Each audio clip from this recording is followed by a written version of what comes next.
கிறிஸ்து இயேசுவுக்குள் அன்பாய் அழைக்கப்பட்ட அன்புக்குரிய சகோதர சகோதரிகளே, அனைவருக்கும் ஆண்டவராக இயேசு கிறிஸ்துடைய நாமத்தினாலே அன்பின் வாழ்த்துக்கள். ஸோ இப்போ நம்ம பார்க்க போகிறது, இப்போ நம்ம எந்த காலத்தில் இருக்கிறோம்? இப்போ கிறிஸ்மஸ் காலம் இல்லையா? அன்புக்குரிய சகோதர சகோதரிகளே, இப்போ டிசம்பர் வந்தாச்சு. டிசம்பர் வந்தோடனே கிறிஸ்தவர்களுக்கு பெரிய கொண்டாட்டம் தான்.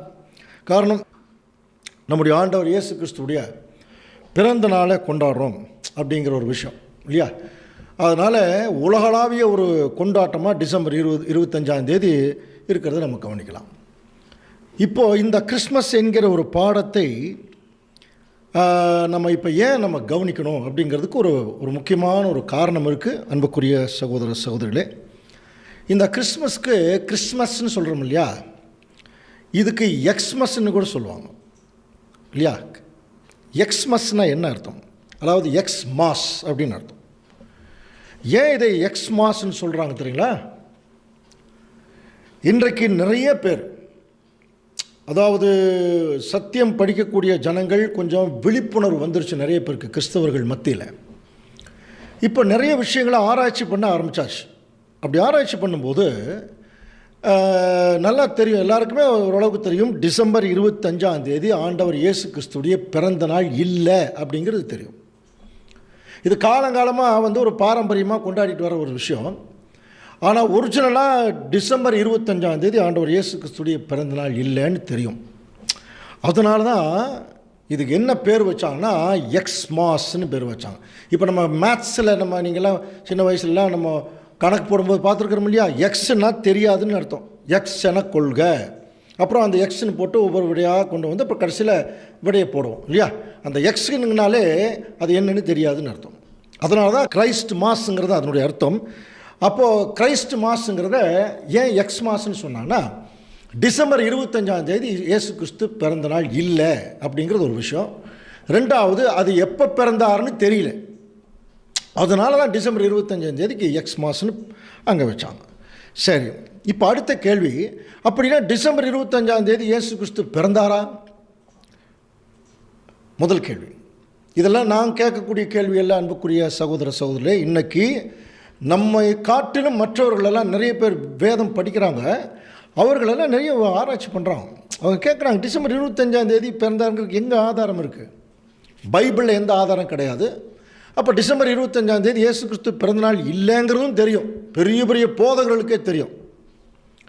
அடுத்தது என்ன கேட்குறாங்க, இயேசு கிறிஸ்து தன்னுடைய பிறந்த நாளை ரொம்ப விமர்சையாக கொண்டாடணும் அப்படின்னு எங்காவது கேட்டிருக்காரா? இப்படி கூட கேட்குறாங்க. ஏன் இந்த மாதிரி ஒரு சில கேள்விகள் வந்துச்சுன்னா, இப்போ நம்முடைய ஆண்டவர் இயேசு கிறிஸ்துடைய பிறப்பை நீங்கள் நல்லா கவனிச்சு பாருங்கள். ரொம்ப ரொம்ப ரொம்ப ரொம்ப தாழ்மையான ஒரு சூழ்நிலை. அதனால தான் நாங்கள் பிரசங்கம் பண்ணும்போது புதுசாக சத்தியம் கேட்குறவங்ககிட்ட கேட்குறோம், நீங்கள் எல்லாம் எங்கே பிறந்தீங்க அப்படின்னு கேட்போம். அப்போ அவங்க சொல்லுவாங்க, 2 விஷயந்தான், ஒன்று ஹாஸ்பிட்டலில் பிறந்தேன்னு சொல்லுவாங்க, இல்லைன்னா ஒரு வீட்டில் பிறந்தேன்னு சொல்லுவாங்க நார்மலாக. அப்போது எங்கேயோ ஒரு ரொம்ப ரொம்ப பெக்யூலியராக ஒரு சில இடங்களில் மட்டும் சொல்லுவாங்க, ரொம்ப ஏழையாக இருக்கிறவங்க நான் பாருங்கள் தெருவில் தான் பிறந்தேன் அப்படின்னு சொல்லுவாங்க இல்லையா? நம்முடைய ஆண்டவர் இயேசு கிறிஸ்துடைய பிறப்பு கூட தாங்க ஒரு பிளாட்ஃபாரத்தில் தாங்க அவர் பிறந்தார். மிக எளிமையான ஒரு பிறப்பு. அப்புறம் ஆட்டிடையர்கள் வந்துட்டு போகிறாங்க, பார்த்துட்டு பணிஞ்சிட்டு போகிறது. அப்போது அவருடைய பிறப்பு காரியங்கள் எல்லாம் கொஞ்சம் கவனிச்சிங்கன்னா ரொம்ப எளிமையாக இருந்தது. அவருடைய வாழ்க்கையும் இந்த பூமியில் ரொம்ப ரொம்ப எளிமையாக இருந்தது. அவருடைய பேச்சுக்கள், சிந்த, செயல், வசனங்கள் மட்டும் அதிகாரமாக. காரணம் என்னென்னா, அது தேவன் கொடுத்த வசனம். மற்ற எல்லாத்துலேயும் தன்னுடைய எளிமையை காண்பிச்சார் ஆண்டவர் இயேசு கிறிஸ்து. ஆனால் இப்போ அவரை பின்பற்றக்கூடிய சகோதர சகோதரிகள் நம்மெல்லாம் அதே எளிமையில் தான் அவருடைய அதனால தான் அதுக்கு நம்ம என்ன சொல்லியிருக்காருன்னா, அவருடைய அடிச்சுவடுகளை தொடர்ந்து வரும்படி ஒரு மாதிரியை வைத்து போனார் பேதுரு எழுதுகிறார். அப்போது இயேசு கிறிஸ்துடைய பிறந்த நாளை அவர் கொண்டாட சொல்லியிருக்காரு. ஆனால் 2 கருத்து வருது கிறிஸ்தவர்கள் மத்தியில். ஒன்று, நம்ம ஆண்டவர் இயேசு கிறிஸ்துடைய பிறந்த நாள் நம்ம கொண்டாடக்கூடாதுன்னு என்ன இருக்குது? நம்ம தாராளமாக கொண்டாடலாமே, அது ஒன்று. இன்னொன்று, இயேசு கிறிஸ்து என்ன சொன்னாரோ அதைத்தான் செய்யணும். ஏன்னா ஒரு தலை நம்ம சரீரம், அவர் என்ன சொல்கிறாரோ அதுதான் செய்யணும். கொண்டாட சொன்னால் கொண்டாடுங்க இல்லையா? கொண்டாட வேண்டாம்னா கொண்டாட வேண்டாம். அப்போ அவர் ஒன்றுமே சொல்லியே அப்படின்னு சொல்லும்போது ரொம்ப முக்கியம், அவருடைய வார்த்தைகள் கவனிங்க. அவர் என்ன சொல்கிறாரோ அதுதான் செய்யணும். அப்போ டிசம்பர் 25 பிறந்தநாள் கொண்டாடலாமா இல்லையா அப்படிங்கிற ஒரு கேள்வி வரும்போது அதை குறித்து கடைசியாக பார்க்கலாம். ஆனால் நான் சொல்லக்கூடிய காரியங்கள் கொஞ்சம் கவனிங்க. இப்போ ஒருத்தருக்கு பிறந்தநாள் கொண்டாடுறோம் அப்படின்னா, ஒரு குழந்தைக்கு பிறந்தநாள் கொண்டாடுறோம். அந்த குழந்தை ஒரு பர்த்டே பேபி. இப்போ துணி யாருக்கு எடுப்பாங்க? அந்த குழந்தைக்கு. கேக்கெல்லாம் வெட்டி முதல்ல அந்த குழந்தைக்கு தான் ஊட்டுவாங்க இல்லையா? ஸோ அப்படின்னா இயேசு கிறிஸ்து இப்போ அவர் தான் இப்போ பர்த்டே பேபி அப்படி வச்சுங்க. அப்படி இருக்கிற போது துணி யாருக்கு எடுக்கணும்? அவருக்கு தானே. அப்புறம் ஜிலேபி யாருக்கு சுடணும்? அவருக்கு தானே. இப்போ நம்ம என்ன பண்ணுறோம்? டிசம்பர் 25 அந்த டிசம்பர் வந்துச்சுன்னா உடனே துணி நமக்கு எடுத்துக்கிறோம், ஜிலேபி நமக்கு சுட்டுக்கிறோம், அப்புறம் அன்னைக்கு வந்து கறி குழம்பு எல்லாம் சாப்பிட்டு இருக்கணும் இல்லையா? திங்க் பண்ணி பாருங்கள். அப்போ இதெல்லாம் எப்படி தெரியுங்களா இருக்குது? அவர் பேரை சொல்லிட்டு நம்ம வந்து ஏதோ வேறு ஏதோ பண்ணிகிட்டு இருக்கிற மாதிரி இருக்கு. நல்லா புரிஞ்சுக்கலாம். இதையெல்லாம் நிறைய பேர் கவனிக்கிறான். கவனிச்சுட்டு என்ன கேட்குறாங்கன்னா, இயேசு கிறிஸ்துடைய பிறந்தநாள் டிசம்பர் 25 ஃபஸ்ட்டு கேள்வி அதுதான். தெரியாது அப்படின்னா எப்போ பிறந்தார் அது வேணும் இல்லையா? அன்புக்குரிய சகோதர சகோதரர்களை, இப்போ நம்ம பார்க்க போகிறோம் இயேசு கிறிஸ்துடைய ஒரிஜினலாக எப்போ பிறந்தார் அப்படிங்கிற விஷயத்தை பைபிளுக்குள்ளேயே நம்ம போய் பார்க்க போகிறோம். சரியா? பைபிளுக்குள்ளேயே பார்க்க போகிறோம். வேறு எங்கேயுமே நீங்கள் போக வேண்டியதில்லை. பைபிளுக்குள்ளேயே நம்ம கவனித்தாலே போதும். ஏன் காரணம் என்னென்னா, இதை குறித்தும் நாம் தெரிந்து கொள்ள வைத்துக் கொள்ள வேண்டும். ஏன் அப்படின்னா, மற்ற எல்லாத்துலேயும் அப்டேட் ஆகிறோம் இல்லையா? செல்ஃபோன்லேருந்து எல்லாமே அப்டேட் ஆகிறோம்.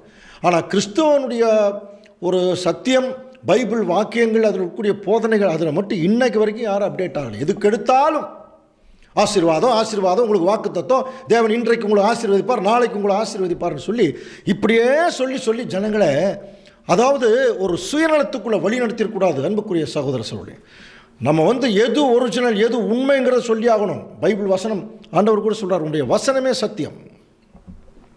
அவருடைய வசனத்தை தான் சொல்லணும்.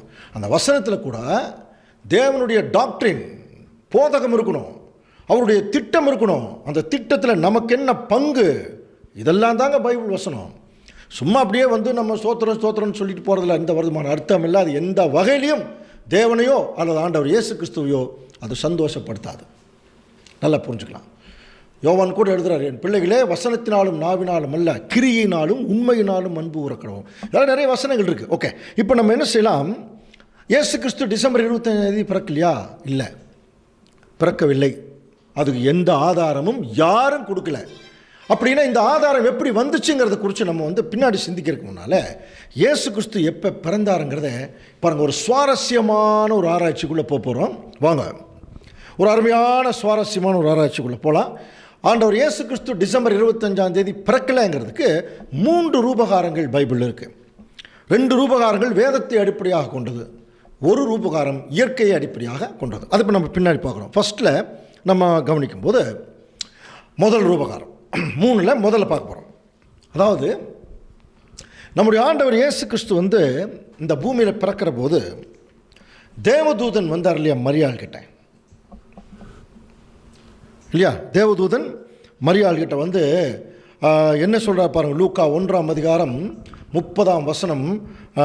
பாருங்கள். தேவதூதன் அவளை நோக்கி, மரியாளே, பயப்படாதே, நீ தேவனிடத்தில் கிருபை பெற்றாய், இதோ நீ கர்ப்பவதி ஆகி ஒரு குமாரனை பெறுவாய், அவருக்கு இயேசு என்று பெயரிடுவாயாக. Right, okay. இது மெயின் இதுதான் முக்கியமான இன்ஃபர்மேஷன். அடுத்தது கவனிக்கும்போது அதற்கு மரியாள் வந்து தேவதூதன் நோக்கி, இது எப்படி ஆகும், புருஷனை அறியனே அப்படி சொல்லும்போது அதுக்கு வந்து அவர் சொல்லக்கூடிய விஷயம், நீ ஒன்றும் கவலைப்படாதமா, பாருங்கள், பரிசுத்தாவி உன்மேல் வரும். நம்ம ஏற்கனவே பார்த்துட்டோம். உன்னதமானவருடைய பலம் உன்மேல் நிழலிடும், தேவனுடைய வல்லமை உன் வயிற்றுக்குள்ளே வரும், உன்மேல் நிழலிடும், அதனால் உன்னிடத்தில் பிறக்கும் பரிசுத்தம் உள்ளது தேவனுடைய குமாரன் எனப்படும் அப்படின்னு சொல்லிட்டு இதோடு நிறுத்தியிருந்தால் பரவாயில்ல. இது வரைக்கும் நமக்கு தேவையான இன்ஃபர்மேஷன் தான். ஆனால் அதுக்கு அடுத்தது ஒரு வசனம் சொல்கிறார். இது நம்ம ரொம்ப சிந்திக்கணும். பைபிள் இருக்கிற ஒரு வசனம் கூட வேஸ்ட் ஆகாதுன்னு வேதம் சொல்லுது இல்லையா? இப்போ வாசிக்கலாம் பாருங்க. லூக்கா 1:36. இதோ உனக்கு இனத்தாளா இருக்கிற எலிசபெத் தன் முதிர் வயதிலே ஒரு புத்திரனை கர்ப்பம் தரித்திருக்கிறாள், மலடி எனப்பட்ட அவளுக்கு இது 6ஆம் மாதம். பாருங்க, என்ன முக்கியமான ஒரு இன்ஃபர்மேஷன் கொடுக்குறார் பாருங்க. அன்புக்குரிய சகோதர சகோதரி, என்ன சொல்றார்? உன் இனத்தாளா இருக்கிற உன்னுடைய க்ளோஸ் ஃப்ரெண்டு மரிய பாருங்க, அந்த எலிசபெத் அம்மா. அப்போ நல்லா புரிஞ்சுக்கலாமா? எலிசபெத் அம்மா யாரு? எலிசபெத் அம்மா யாருங்க? இயேசு கிறிஸ்துவுக்கு ஞானஸ்தானம் கொடுத்தார் இல்லையா யோவான் ஸ்நானகன். அவர் பேர் ஒரிஜினலாக யோவான் தான். அவர் ஞானஸ்தானம் கொடுத்ததுனால அவருக்கு என்னென்னு பேர் வந்துருச்சுன்னா யோவான் ஸ்நானகன் பேர் வந்துச்சு இல்லையா. ஸோ இந்த யோவான் ஸ்நானகனுடைய அம்மா, அந்த அம்மா தான் எலிசபெத் அம்மா. இப்போ இவங்க 2 பேரும் க்ளோஸ் ஃப்ரெண்ட்ஸ், இவங்க ரிலேஷன்ஸ் இருக்கலாம், அப்படி இருக்கலாம். அப்போது தேவதூதன் சொல்கிறார், உன்னுடைய ஃப்ரெண்டுக்கு இது 6வது மாதம்ங்கிறார். இப்போ தான் ஆண்டவர் இயேசு கிறிஸ்து என்கிற ஒரு கரு மரியம்மா வயிற்றில் உருவாகும் போது தேவதூதன் சொல்கிறார், உன்னுடைய ஃப்ரெண்டு எலிசபெத் அம்மாவுக்கு இது 6வது மாதம் அப்படின்னு ஒரு இன்ஃபர்மேஷன் கொடுக்குறார். அப்படின்னா என்ன பொருள் கவனிக்கிறீங்களா? யோவான் ஸ்நானகன் ஆண்டவர் இயேசு கிறிஸ்துவை விட 6 மாதம் மூத்தவர்னு பொருள். புரியுதுங்களா? அப்போ 6 மாதம் அவர் ஏற்கனவே கர்ப்பம் ஆகிட்டார், 6 மாதம் ஆயிடுச்சு. அப்போ அவருக்கு 6வது மாதம் இருக்கிற போது தான் இயேசு கிறிஸ்து இங்கே வந்து கர்ப்பமாகிறார். அப்போ இயேசு கிறிஸ்துவை விட யோவான் ஸ்நானகன் 6 மாதம் மூத்தவர். புரியுதுங்களா? நல்லா புரிஞ்சு. அதே அல்லது இயேசு கிறிஸ்து யோவான் ஸ்நானகனை விட 6 மாதம் பிறப்பில் இளையவர். இப்போ கவனிங்க, இப்போ ஆண்டவர் இயேசு கிறிஸ்துடைய பிறப்பு வந்து எந்த டைம்னு கரெக்டாக நமக்கு சொல்லப்படல. ஆனால் யோவான் ஸ்நானகனுடைய பிறப்பை பற்றி பைபிளில் கிளியராக இருக்குது. ஒரு இப்போ பார்க்க போகிறோம். இப்போ யோவான் ஸ்நானகனுடைய பிறப்பை குறித்து நீங்கள் பார்த்துட்டிங்கன்னா, எப்போ பிறந்தாருன்னு தெரிஞ்சுன்னு வச்சுங்க, அதிலிருந்து ஒரு 6 மாதத்தை பின்னாடி கழிச்சிங்கன்னா இயேசு கிறிஸ்துடைய பிறப்பு வந்துடும். சரிங்களா? இதுதான் வேத வாக்கியங்களை ஆராய்ந்து பாருங்கள், பைபிளாக தான் சொல்லுது. வேத வாக்கியங்களை ஆராய்ந்து பாருங்கள் அப்படின்னாலே இப்படி தான் நம்ம ஆராய்ந்து பார்க்கணும். சரி, இப்போ நம்ம என்ன செய்யலாம்? அப்போ யோவான் ஸ்நானகன் எப்போ பிறந்தார் அது கண்டுபிடிக்கணும் இல்லையா? யோவான் ஸ்நானகன் எப்போ பிறந்தார் அப்படிங்கிற போது கவனிக்கலாம். இப்போ யோவான் ஸ்நானகனுடைய ஹிஸ்ட்ரி எப்போ கொஞ்சம் வெளியே எடுக்கணும். ரொம்ப கஷ்டமான ஹிஸ்ட்ரியெல்லாம் கிடையாது, லூக்காவில் தான் இருக்குது. யோவான் ஸ்நானகனுடைய அப்பா வந்து சகரியா. சரிங்களா? அவர் வந்து ஒரு தேவாலயத்தில் ஊழியம் செய்யக்கூடிய ஒரு நிலைமையில் இருக்கக்கூடிய ஒரு ஆசாரியன். அந்த அம்மா வந்து எலிசபெத் அம்மா. இவங்க 2 பேருமே ஒரு பயபக்தி உள்ள ஒரு தாயும் தகப்பனுமா இருக்காங்க. இப்போ இவங்களுக்கு யோவான் ஸ்நானகனுடைய காரியங்கள் பிறக்கிற ஒரு விஷயம் நல்லா தெரியும் இல்லையா? இப்போது எந்த டைமில் யோவான் ஸ்நானனுடைய பிறப்பு இருந்ததுன்னு சொல்லி கவனிக்கும்போது கவனிக்கலாம். இப்போது அந்த சகரியா இருக்கார் பாருங்கள், அவர் எந்த ஆசாரிய வகுப்பில் வர்றார் அதை குறித்து கொஞ்சம் வாசிக்கலாம். லூக்கா 1ஆம் அதிகாரம் 5ஆம் வசனம். யூதேயா தேசத்தின் ராஜாவாகிய ஏரோதின் நாட்களில் அபியா என்னும் ஆசாரிய வகுப்பில் சகரியா என்னும் பேர் கொண்ட ஆசாரியன் ஒருவன் இருந்தார். பாருங்க, இவர் எந்த வகுப்பில் வராரா? அபியா என்னும் ஆசாரிய வகுப்பில் வரார். இப்போ அவர் ஒரு ஆசாரியன் இருந்தார், அவருடைய மனைவி தான் எலிசபெத். ஸோ இவங்க 2 பேருமே கர்த்தர் இட்ட சகல கற்பனைகளின்படியும் நியமங்களின்படியும் குற்றமற்றவர்களாய் நடந்து தேவனுக்கு முன்பாக நீதி உள்ளவர்களாக இருந்தாங்க.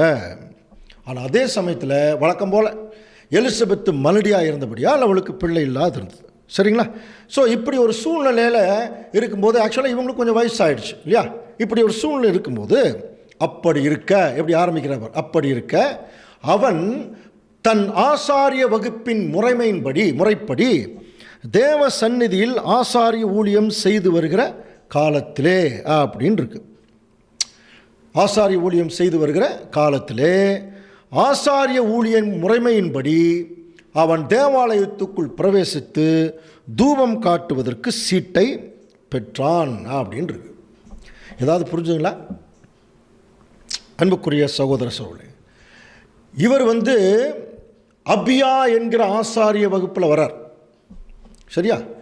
இப்போது இது என்ன ஆசாரிய வகுப்பு என்று சொல்லி கவனிக்கும்போது இந்த ஆசாரிய வகுப்பின் முறைமைகள் வந்து பழைய ஏற்பாட்டு காலத்திலேயே தேவன் நிர்ணயித்தது.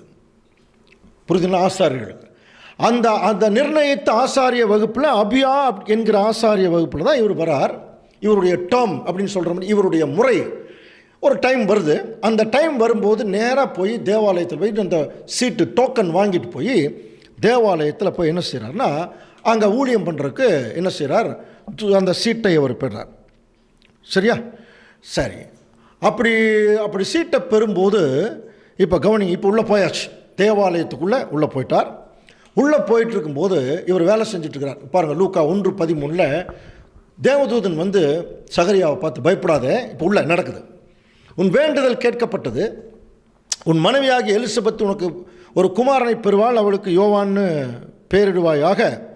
இதோ தகுந்த காலத்திலே நிறைவேறப் போகிற என் வார்த்தைகளை நீ விசுவாசியாதபடியினால் இவைகள் சம்பவிக்கும் நாள் மட்டும் நீ பேசக்கூடாமல் ஊமையாயிருப்பாய். புரியுதுங்களா? அதாவது தேவதூதன் வந்து சொல்கிறார், இப்போ உனக்கு ஒரு குழந்தை பிறகு போகுதுன்னு. இது இவர் நம்பலையா? நம்பாதனால தேவதூதன் சொல்கிறாரு, அதை நான் சொன்ன விஷயம் நிறைவேற வரைக்கும் நீ பேசவே மாட்டேன், ஊமையாக இருப்பேன் அப்படின்னு சொல்லி அங்கே சொல்லிட்டார். இப்போது என்னாச்சுன்னு பாருங்க. லூக்கா 1:21. ஜனங்கள் சகரியாவுக்கு காத்திருந்து அவன் தேவாலயத்தில் தாமதத்தினால் ஆச்சரியப்பட்டார்கள். இப்போ தாமதம் பண்ணுறதுனால ஆச்சரியப்படுறாங்க. அதே சமயத்தில் அவன் வெளியே வந்தபோது தேவதூதன் சொன்ன மாதிரி யார்கிட்டையும் பேசலை. அதனால தேவாலயத்தில் ஒரு தரிசனம் பார்த்தாருன்னு சொல்லி அவங்க தெரிஞ்சுக்கிட்டு போயிட்டாங்களா. ஆனால் அவர் ஒரு யார்கிட்டையுமே பேசாமல் ஊமையாக இருக்கார். பாருங்க, அடுத்த வசனமே ரொம்ப முக்கியமான வசனம். அவனுடைய ஊழியத்தின் நாட்கள் நிறைவேறின உடனே வீட்டுக்கு போகிறார். சரியா? ஊழியத்தின் நாட்கள் நிறைவேறின உடனே வீட்டுக்கு போகிறார். அந்நாட்களுக்கு பிறகு அவனுடைய மனைவியாகிய எலிசபெத்து கர்ப்பவதியாகி என்னாச்சான் பாருங்கள், எலிசபெத்துக்கு பிரவேச காலம் நிறைவேறின போது ஒரு புத்திரனை பெற்றாள். சரியா? இது நமக்கு தெரிந்த ஒரு விவரம். சரி, இதுக்கும் இயேசு கிறிஸ்துடைய பிறப்பை கண்டுபிடிக்கிறதுக்கும் என்ன சம்பந்தம் அப்படின்னு கொஞ்சம் கவனிச்சிங்கன்னா, அன்புக்குரிய சகோதர சகோதரி, இதெல்லாம் பைபிள் இருக்கிற இன்ஃபர்மேஷன் நல்லா தெரிஞ்சு வச்சுக்கலாம். இப்போ சகரியா இருக்கார் இல்லையா, அவர் வந்து ஆசாரிய வகுப்பில் அபியா என்கிற ஆசாரிய வகுப்பில் ஊழியம் பண்ணுறான்னு சொல்லி படித்தோம் இல்லையா. இது வந்து பழைய ஏற்பாட்டு காலத்தில் ஆசாரியர்கள் தேவனுடைய ஊழியத்தை செய்வதற்கு தேவன் 12 மாதத்துக்கு என்ன செஞ்சார்னா, யார் யார் எந்தெந்த ஆசாரிய வகுப்பில் வரணும் அப்படிங்கிற ஒரு லிஸ்ட்டு தேவன் கொடுத்தார். அந்த லிஸ்ட்டு எப்படி இருக்குது அப்படின்னா, இப்போ பார்த்தீங்கன்னா ஒரு வருஷத்துக்கு 12 மாதம். கவனிங்க, ஒரு வருஷத்துக்கு 12 மாதம். அதில் ஒரு மாதத்தை 2ஆக பிரித்தோம்னா 1லிருந்து 15 நாட்கள் முதல் வகுப்பு, 15லிருந்து 30 நாட்கள் 2வது வகுப்பு. இப்படி தான் பிரித்தார். இப்போ இந்த வகுப்புன்னு சொல்கிறோமே, இது என்ன வகுப்பு என்று சொல்லி பார்க்கும்போது இதைத்தான் நம்ம லூக்காவில் படித்தோம் இல்லையா. அந்த சகரியா எந்த வகுப்பில் வந்தவர்? அபியா என்னும் ஆசாரிய வகுப்பில் வந்தார் இல்லையா. அப்போது அபியா என்னும் ஆசாரிய வகுப்புங்கிறது எப்போ வருது? அந்த ஆசாரிய வகுப்பினுடைய முறைமையின் லிஸ்ட் இருக்கு பாருங்கள், அதில் எப்படி வருது என்று நம்ம கவனிக்கும்போது, இப்போ கவனிச்சிங்கன்னா ஒவ்வொரு ஆசாரிய வகுப்புலையும் இப்போ நம்ம ஏற்கனவே பார்த்த மாதிரி ஒரு வருஷத்துக்கு 12 மாதம். அப்போது ஒரு மாதத்துக்கு பார்த்தீங்கன்னா 2 பேர் பார்த்தீங்கன்னா 1லிருந்து 15 வரைக்கும் ஒரு வகுப்பார், 15லிருந்து 30 வரைக்கும் ஒரு வகுப்பார். இப்படி பார்த்தீங்கன்னா இப்போ ஒரு மாதத்துக்கு 2, அப்போ 24 வகுப்பார் வரும் இல்லையா. அப்போ இதில் வந்து அபியா என்னும் ஆசாரி வகுப்பில் தான் யார் வர்றது? இப்போ வந்து சகரியா வர. சரி, இப்போ இவருடைய ஆசாரிய வகுப்பு எந்த டேர்மில், எந்த முறையில் வருது, எந்த நேரத்தில், எந்த காலப்பகுதியில் வருது, அல்லது எத்தனாவது வருது என்று சொல்லி கொஞ்சம் கவனிச்சோம்னா இதுக்கு ஆதாரம் பழைய ஏற்பாட்டில் தான் இருக்குது. அந்த ஆசாரிய வகுப்பின் முறை பாருங்கள். 1 நாளாகமம் 24:3 கவனிச்சிங்கன்னா, சாதோக்கை கொண்டு, அதாவது தாவீது தான் இந்த முறைமைகளை வந்து என்ன செய்கிறார்னா முறைப்படுத்துகிறார். தாவீது சாதோக்கை கொண்டு எலியாசரின் புத்திரரையும் அகிமெலேக்கை கொண்டு இத்தாமரின் புத்திரையும் அவர்கள் செய்ய வேண்டிய ஊழியத்துக்கு முறைப்படி அவர்களை வகுத்தான். புரியுதுன்னா, ஒரு முறை கொண்டு வர. அதில் 1 நாளாகமம் 24:7 பாருங்க.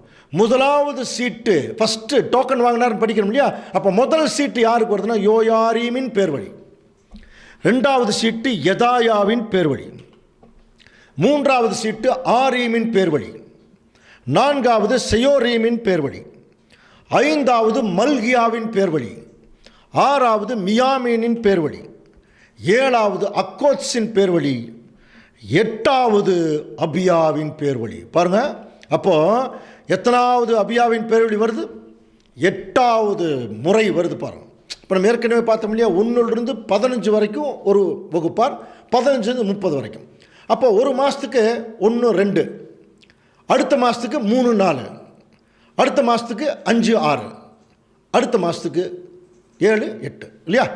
அப்போது 8வது அப்படிங்கிற போது 4வது மாதம் வந்துடும் இல்லையா. அப்போ இந்த மாதிரி எத்தனை மாதம் அப்படின்னு பார்த்தீங்கன்னா, அதுலேயே 1 நாளாகமம் 24:18 23வது தெலாயாவின் பேர் வழிக்கும் 24வது மாசியாவின் பேர் வழிக்கும் விழுந்தது. படிச்சிருக்கோம் இல்லையா? ஸோ இது வந்து ஒருவேளை நீங்கள் வந்து இது ஃபாலோ பண்ண முடியலன்னா இதை திருப்பி ஒரு தடவை போட்டு பாருங்கள். இப்போ நீங்கள் யூடியூப்பில் பார்க்குறீங்க இல்லையா, அது திருப்பி ஒரு தடவை போட்டு பார்த்தீங்கன்னா உங்களுக்கு அது வந்து உங்களுக்கு இந்த லிஸ்ட்டே வந்துடும். 1 நாளாகமத்தில் இருக்கிற லிஸ்ட் வந்துடும்.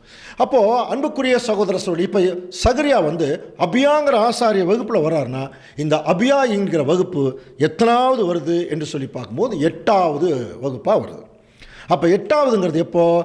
4வது மாதம் இல்லையா? 4வது மாதம் 16லிருந்து 30 வரைக்கும். அப்போது வருஷத்தில் இஸ்ரேல் ஜனங்களுடைய வருஷ கணக்கில் 4வது மாதம் 16ஆம் தேதியிலிருந்து 30ஆம் தேதி வரைக்கும் இவருக்கு டோக்கன் விழுந்திருக்கு. அப்போ இவர் என்ன செய்கிறார்? 15ஆம் தேதி போய் அந்த 16ஆம் தேதிக்கு முன்பாகவே அந்த டோக்கனை வாங்கிட்டு இப்போ தேவாலயத்துக்குள்ளே போனார்னா 15 நாள் தேவாலயத்துக்குள்ளே தான் வேலை செய்யணும். புரியுதுங்களா? அப்புறம் அது முடிச்சுட்டு 4வது மாதம் முடிஞ்சு 5வது மாதம் ஆரம்பிக்கும் போது அந்த 30வது தேதி அவர் வெளியே வந்துடணும். நல்லா புரிஞ்சுக்கலாமா? இப்போ இவர் அந்த அபியாங்கிற ஆசாரிய வகுப்பில் 8வது முறை, இப்போ 4வது மாதம் 2வது முறையாக போகிறார். 4வது மாதத்தில் 2வது டேர்ம், அதாவது 8வது முறை. அப்போ 14லிருந்து 30 வரைக்கும். இப்போ பாருங்கள், இப்போ மறுபடியும் அதை வாசிக்கலாம் பாருங்கள். லூக்கா 1:8 வாசிங்க. அப்படி இருக்க அவன் தன் ஆசாரிய வகுப்பின் முறைப்படி தேவ சந்நிதியிலே ஆசாரிய ஊழியம் செய்து வருகிற காலத்தில், இப்போ தன்னுடைய ஆசாரிய வகுப்பின் முறைப்படி அவன் ஆசாரிய ஊழியம் செய்து வருகிற போது, எப்போ ஆசாரிய வகுப்பின் முறை? இஸ்ரேல் மாதத்தின்படி 4வது மாதம் இல்லையா?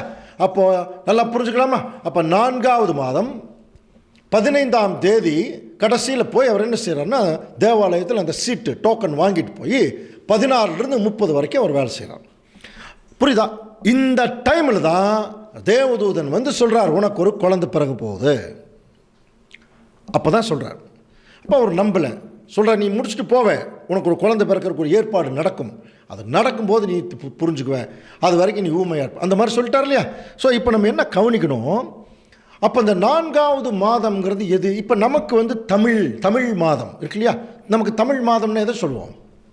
சித்திரை, வைகாசி, ஆனி, ஆடி, இதுதான் தமிழ் மாதம் இல்லையா? இப்போ நம்ம உலகமே புதுமையாக இருக்கிறது வந்து ஜனவரி, பிப்ரவரி. இந்த ஜனவரி, பிப்ரவரி தேவன் கொடுத்ததா? நிறைய பேர்த்துக்கு அதுவே தெரியாதுங்க. ஜனவரி, பிப்ரவரி ஏதோ கடவுள் கொடுத்த மாதம் நினச்சிட்டு இருக்கிறாங்க. இது வந்து என்ன கேலண்டர் தெரியுமா? நம்ம வச்சுருக்கிறது ஜனவரி, பிப்ரவரி எல்லாம் கிரிகோரியன் கேலண்டர்னு சொல்லுவாங்க. இதுக்கு பேர் போப் கிரிகோரிங்கிற ஒரு போட்ட கேலண்டர் தான் இது. ஜனவரி, பிப்ரவரி, மார்ச், ஏப்ரல், மார்ஸுங்கிறது அந்த செவ்வாய் கிரகத்தை வணங்குறது. அதுக்கு தனியாக ஒரு லிஸ்ட்டாக போடலாம். அந்த எப்படி இந்த 12 மாதங்களுடைய பேர் வந்தது? சிம்பிளாக சொல்லணும்னா, ஜூலியஸ் சீசர், அவரை பெருமைப்படுத்துறதுக்கு ஜூலை. அகஸ்டஸ் சீசர், இவங்களாம் ரோமனில் பெரிய ராஜாக்களாக இருந்திருக்கான், அவரை வந்து பெருமைப்படுத்துறதுக்கு ஆகஸ்ட் மாதம். இந்த மாதிரி நிறைய மாதங்கள் நல்லா புரிஞ்சுக்கலாம். அதில் வந்து இது தனியாக ஒரு சப்ஜெக்டாகவே எடுக்கலாம், அந்த 12 மாதங்கள் எப்படி வந்துச்சு அப்படின்னு. ஆக்சுவலாக இதுக்கும் பைபிள் சொல்லக்கூடிய மாதங்களுக்கும் சம்பந்தமே கிடையாது. நம்முடைய தமிழ் மாதத்துக்கும் கொஞ்சம் ஒரு சின்ன சம்பந்தம் கூட உண்டு. இது வந்து தேவன் முதல்ல கவனிக்கிறீங்களா? இந்த 12 மாதங்கள் எப்படி வந்துச்சு தெரியுமா? அன்புக்குரிய சகோதர சகோதரர்களே, அதையும் நம்ம தெரிஞ்சுக்கலாம். முதல் ஒரு வருஷத்துக்கு 12 மாதம் தான் கணிச்சவரே தேவன் தான். அதை முதல்ல யாருக்கு சொன்னார் தெரியுங்களா? இஸ்ரேல் ஜனங்களுக்கு சொல்கிறார். நாங்கள் இனி யாத்திராகமம் 12ஆம் அதிகாரம் படித்து பாருங்கள். அந்த பஸ்காவுடைய பலியை குறித்து அங்கே உங்களுக்கு செய்ய சொல்லும்போது, இது உங்களுக்கு வருஷத்தின் முதல் மாதம், இது பிரதான மாதம்னு ஆரம்பிப்பார். அதில் வந்து 12 மாதங்கள் எப்படி தெரியுங்களா? அவங்களுடைய 12 மாதம் எதை பேஸ் பண்ணி தெரியுமா? லூனார் கேலண்டர்னு சொல்லுவாங்க. இப்போ நம்ம வந்து போப் கிரிகோரி போட்டது சோலார் கேலண்டர். சோலார் கேலண்டருங்கிறது கவனிங்க, இந்த கிரிகோரிக்கு முன்னாடி ஜூலியஸ் சீசர் அவங்க போட்ட கேலண்டர் ஜூலியன் கேலண்டர்னு ஒரு கேலண்டர் இருந்தது. அதை தான் ஃபாலோ பண்ணிட்டு இருந்தாங்க. அதுக்கப்புறம் போப் கிரிகோரி வந்ததுக்கப்புறம் அந்த கேலண்டர் இப்போ நம்ம ஃபாலோ பண்ணிகிட்ருக்கிறோம். இது எல்லாமே வேதத்திற்கு ஒப்பான கேலண்டர்னு சொல்ல முடியாது, பட் கம்பேர் பண்ணிக்கலாம், அவ்வளோதான். சரியா? அப்படி இருக்கிற போது இப்போ நம்ம வச்சுருக்கிற கேலண்டர் சோலார் கேலண்டர். எப்படின்னா, பூமி ஒரு தடவை சூரியனை சுற்றி வந்தால் 365 நாள், சரிங்களா? அதுதான் ஒரு வருஷம்னு சொல்கிறோம். ஆனால் தேவன் இஸ்ரேல் ஜனங்களுக்கு கொடுத்த கேலண்டர் வந்து சூரியனை பேஸ் பண்ணி இல்லை, சந்திரனை பேஸ் பண்ணி. சந்திரன் ஒரு தடவை பூமியை சுற்றி வருது பாருங்க, அதுதான் ஒரு மாதம், கரெக்டாக 30 நாள். 15 நாள் அமாவாசை, 15 நாள் பௌர்ணமி, வளர்பிறை தேய்பிறை. இந்த கணக்கு நீங்கள் போட்டீங்கன்னா வருஷத்துக்கு 360 நாள் பர்ஃபெக்டாக வரும். 365 நாள் வராது.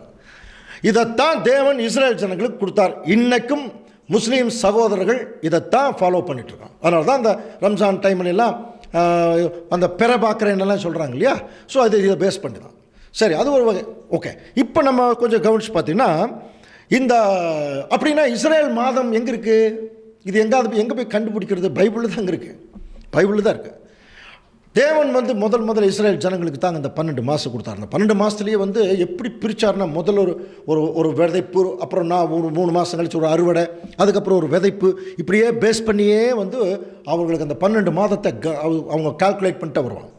அதெல்லாம் தனியாக தான் பார்க்கணும். இப்போ இந்த சப்ஜெக்டோட மிங்கிள் பண்ண முடியாது.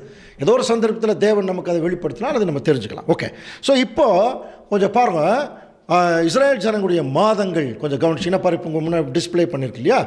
இது பார்த்தீங்கன்னா முதல் மாதத்துக்கு பேர் ஆபீப் அல்லது நீசான். ஆபீப்புங்கிறது ஒரிஜினல், அதுக்கு நீசான் இன்னொரு பேர் உண்டு. அதுக்கப்புறம் 2வது சீப், 3வது சீவான், 4வது தம்மூஸ், அப்புறம் Ab, Elul, Ethanim, Bul, Chislev, Tebeth, Shebat, Adar. இன்னொரு மாதம் கூட இருக்குது, வே ஆதர்னு சொல்லுவாங்க. அதெல்லாம் நம்ம இன்னொரு நாள் தெளிவாக பார்க்கலாம். 13வது மாதம், அது வேற ஒரு கால்குலேஷன் வரும். இப்போ நம்ம இது மட்டும் தெரிஞ்சு வச்சுட்டா போதும். இதில் கொஞ்சம் கவனிச்சிங்கன்னா இந்த மாதம் எங்கெங்கே வருதுங்கிற வசனம் கூட அதில் போட்டிருக்கோம். நீங்கள் அதை ரெஃபர் பண்ணிக்கலாம்.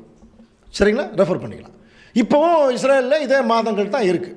சரி, அப்படி பார்த்தா அவங்களுக்கு முதல் மாதம் எது தெரியுங்களா? நம்ம இங்கிலீஷ் மாதத்தில் பார்த்தீங்கன்னா அவங்களுக்கு ஆபீப் அல்லது நீசான்னு சொல்கிறோம் இல்லையா. அது பார்த்தீங்கன்னா அதுதான் அவங்களுக்கு முதல் மாதம். அது இங்கிலீஷ் மாதத்தில் ஏப்ரலில் வருது. புரியுதுன்னா, ஏப்ரல் வருது. நம்ம தமிழில் சித்திரை, வைகாசியெல்லாம் படிக்கிறோம் இல்லையா. நம்ம தமிழ் மாதம் கூட முதல் மாதம் ஏப்ரலில் தான் வரும். சரிங்களா, தமிழ் மாதம் ஏப்ரலில் தான் வரும். தமிழ் புத்தாண்டு அப்படின்லாம் சொல்கிறாங்க இல்லையா. அது அப்பப்போ இப்போ என்னமோ மாற்றிக்கிறாங்கன்னு சொல்கிறாங்க. ஓகே, ஸோ இப்போ கவனிச்சிங்கன்னா இது இப்போ அவங்களுக்கு முதல் மாதம் ஏன் இங்கிலீஷ் மாதத்தை சைடில் போட்டிருக்கோம் அப்படின்னா, அன்புக்குரிய சகோதர சகோதரி, ஏன் சைடில் போட்டிருக்கோம்னா, இப்போ மற்ற மாதங்களெல்லாம் நமக்கு கரெக்டாக தெரியறதில்ல. இஸ்ரேல் மாதமெல்லாம் நமக்கு தெரியாது, தெரிய வேண்டிய அவசியம் இல்லை. அதுக்கு ஈக்குவலாக இங்கிலீஷ் மாதத்தை பார்த்தோம்னா நம்ம ஈஸியாக கண்டுபிடிச்சலாம். ஓகே, இப்போ நீங்கள் கவனிச்சிங்கன்னா இந்த இஸ்ரேல் மாதத்தில் 4வது மாதம் 2வது முறை வருது இல்லையா, 8வது வகுப்பு, அபியா வகுப்பு. அப்போ அதில் கொஞ்சம் கவனிச்சிங்கன்னா பாருங்கள், ஏப்ரல் முதல் மாதம் அதில் 2 பேர், மே மாதம் அதில் 2 பேர், ஜூனில் 2 பேர், மொத்தம் 6 பேர். அடுத்தது ஜூலை மாதம் 7வது பேர் வழிக்கும், 8வது அபியாவின் பேர் வழிக்கும் இல்லையா. அப்போது அபியாவின் பேர் வழியில் வந்த சகரியா எந்த மாதம் அந்த டோக்கன் வாங்கிட்டு உள்ளே போகிறார் அப்படின்னு பார்த்தீங்கன்னா, ஜூலை மாதம் 15ஆம் தேதி அவர் என்ன செய்கிறார்னா, 2வது டைம் 15ஆம் தேதி டோக்கன் வாங்கிட்டு உள்ளே போகிறார். அங்கே தான் அந்த ஒரு தேவதூதன் அவருக்கு சொல்கிறார். இப்போ நம்ம என்ன படித்தோம், அவர் ஊழியத்தின் நாட்கள் நிறைவேறி வீட்டுக்கு வந்தோடனே அந்த அம்மா கர்ப்பமாகறான். அதுதான் அந்த வசனம் ரொம்ப கிளியராக இருக்கும்.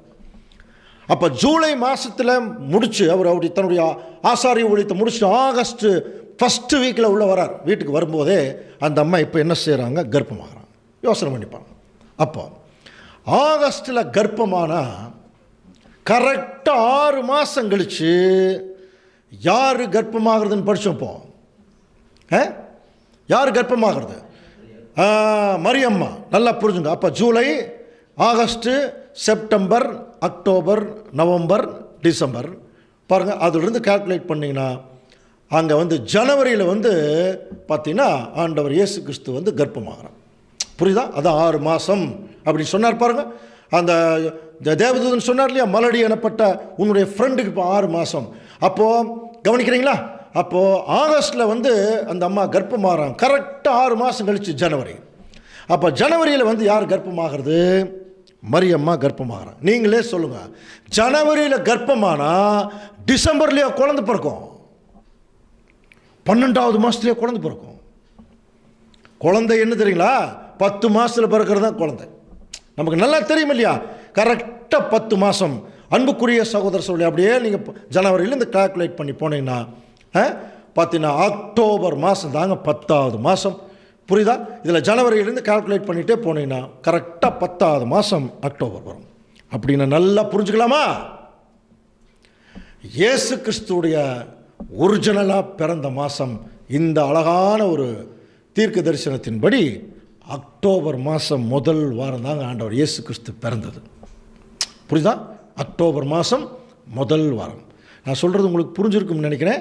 இப்போ சின்னதாக மறுபடியும் ரெப்பிட்டிஷன் என்னென்னா, இயேசு கிறிஸ்துவுக்கு யோவான் ஸ்நானகன் 6 மாதம் மூத்தவர்.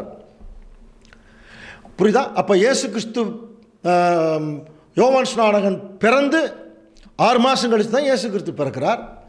இன்னும் வேறு மாதிரி சொல்லணும்னா, யோவான் ஸ்நானனுடைய தாய் 6 மாதம் இருக்கிற போது இயேசு கிறிஸ்து கர்ப்பமாகிறார். அப்போ யோவான் ஸ்நானனுடைய பிறப்பு என்னன்னு கண்டுபிடிச்சிட்டோம். எப்போது? ஜூலை மாதம் அவர் முடித்து தன்னுடைய வீட்டுக்கு வரார். ஆகஸ்ட்டில் கர்ப்பமாகும்போது ஜனவரியில் 6வது மாதம் ஆகுது. யாருக்கு? எலிசபெத்துக்கு. எலிசபெத்துக்கு 6வது மாதம் இருக்கும்போது இயேசு கிறிஸ்துவுக்கு முதல் மாதம். அப்போ ஜனவரியில் கர்ப்பமானால் எப்போ குழந்தை பிறக்கும்? 10வது மாதம் அக்டோபரில் தான் குழந்தை பிறக்கும். சமீபத்தில் ஏதோ ஒரு வேளை நான் சொல்கிறது கரெக்டாக நீங்கள் செக் பண்ணிங்க.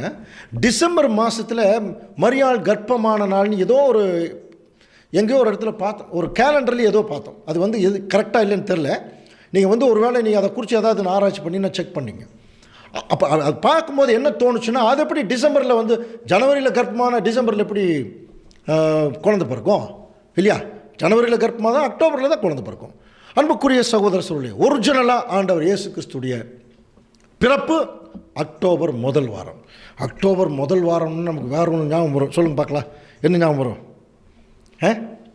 நம்ம காந்தி தாத்தா பிறந்தது இல்லையா? 2 அக்டோபர் 2ன்னு சொல்லுவாங்க இல்லையா? அப்போ அது மட்டும் கரெக்டாக நமக்கு ஞாபகம் இருக்கும். ஆனால் இது ஏன் ஞாபகம் இல்லைன்னா எப்போ பிறந்தான்னு தெரியலையே. ஆனால் இந்த வசனங்கள் பாருங்கள், இப்போ நான் சொன்னது தயவு செய்து நீங்கள் வீட்டில் 2வது தடவை திருப்பி போட்டு பாருங்கள். ஒருவேளை கூகுள் எல்லாம் போனால் கூட அந்த இஸ்ரேல் மாதங்கள் எல்லாம் நீங்கள் பார்க்கலாம். பார்த்தீங்கன்னாலே ரொம்ப ஈஸியாக புரிஞ்சுக்கலாம். இது முதல் ரூபகாரம். இயேசு கிறிஸ்து அக்டோபர் மாதத்தில் தான் பிறந்தார் என்பதற்கு. 2வது ரூபகாரம் ரொம்ப கிராண்டான ஒரு விஷயம். அன்புக்குரிய சகோதர சகோதரி, என்ன தெரியுங்களா? எப்படி கண்டுபிடிக்கலான்னா, இப்போ ஒரு மனுஷனுடைய பிறந்த தேதி தெரியல, ஆனால் இறந்த தேதி தெரியுது. எத்தனை வருஷம் உயிரோடு இருக்காருங்கிற கால்குலேஷனும் இருக்குது. இத்தனை ஒரு 45 வருஷம் உயிரோடு இருந்திருக்காருங்கிற விஷயம் தெரியுது. அப்போது அவருடைய இறந்த தேதியும் அவர் எத்தனை வருஷம் உயிரோடு இருந்தாருங்கிறதையும் கால்குலேட் பண்ணி அவருடைய பிறந்த தேதியை கணக்கு போட முடியாதா? தாராளமாக கணக்கு போடலாம். அப்படியே பிறந்த தேதியிலிருந்து எத்தனை வருஷம் உயிரோடு இருந்தாரோ அதை பேக் சைடு கால்குலேட் பண்ணிட்டு போனீங்கன்னா சரியாக அவருடைய பிறந்த தேதி ஈஸியாக கண்டுபிடிச்சிடலாம். அந்த மாதிரி ஒரு ரூபகாரம் தான் இப்போ நம்ம 2வது பார்க்க போகிறோம். அதில் இன்னொரு முக்கியமான விஷயம் என்ன தெரியுங்களா? கவனிக்கிறீங்களா? இப்போ ஒரு கேள்வி, இதை எத்தனை நாள், எப்போ, எந்த சந்தர்ப்பத்தில், எந்த இடத்துல நீங்கள் கேட்குறீங்கன்னு தெரியாது. ஆனால் கேட்கக்கூடிய அன்பு சகோதர சகோதரர்கள் அனைவருக்கும் ஒரு தெளிவான ஒரு கேள்வி என்னன்னு பார்த்தீங்கன்னா, இயேசு கிறிஸ்து இந்த பூமியில் எத்தனை வருஷம் உயிரோடு இருந்தார்? யாராவது சொல்லுங்க பார்க்கலாம், எத்தனை வருஷம் உயிரோடு இருந்தார்? நிறைய இடங்கள் இந்த மாதிரி கேள்விகள் கேட்டதுண்டு. நிறைய பேருக்கு, சில பேர் என்ன சொல்கிறாங்க, 25 வருஷம் அப்படிங்கிறாங்க ஒரு குரூப். இன்னொரு குரூப்பு 30 வருஷங்கிறாங்க. ஒரு குரூப்பு 33 வருஷங்கிறாங்க. ஆனால் நிறைய பேர் 33 வருஷங்கிறாங்க. சரிங்களா? 33 வருஷம். இப்போ அடுத்த கேள்வி, இயேசு கிறிஸ்து 33 வருஷம் தான் உயிரோடு இருந்தார்னு எங்கே இருக்குது பைபிளில்? எந்த இடத்துல இருக்குது? நீங்கள் எங்கே வேணாலும் தேடி பாருங்கள், எங்கேயும் இருக்காதுங்க. ஆனால் எல்லாம் ஏதோ சொல்கிறாங்க 33 வருஷம் உயிரோடு இருந்தார்னு. ரொம்ப ஆச்சரியமான ஒரு விஷயம் தான். நாங்கள் கூட நிறைய சகோதரர்களெல்லாம் கேள்வி கேட்டதுண்டு.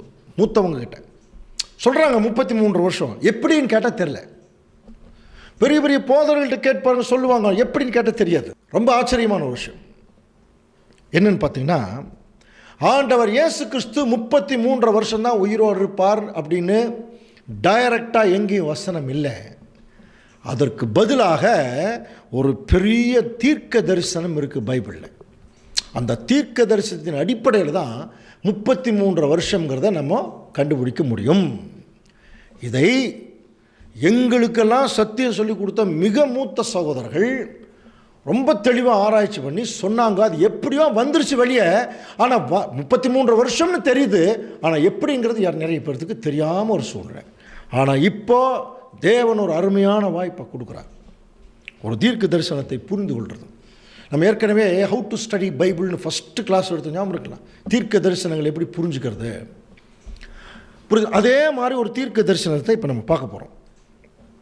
இந்த தீர்க்க தரிசனம் ஆண்டவர் இயேசு கிறிஸ்து 33 வருஷம் தான் உயிரோடு இருந்தார்னு எந்த புத்தகத்தில் கண்டுபிடிக்கிறது? நம்ம மத்தேயு, மார்க்கு, லூக்கா, யோவானில் தேடினோம்னா கிடைக்காது. அடுத்து பவுலுடைய நிருபங்களில் அங்கேயும் கிடைக்காது. சரி, வெளிப்படுத்தின விசேஷம் அங்கேயும் கிடைக்காது. இப்போ எங்கே தான் கிடைக்கும் இல்லையா? அதைத்தான் நம்ம ஏற்கனவே படித்தோம். கற்பனையின் மேல் கற்பனையும், கற்பனையின் மேல் கற்பனையும், ஏசாயா 28ஆம் அதிகாரத்தில் படிக்கிறோம் இல்லையா?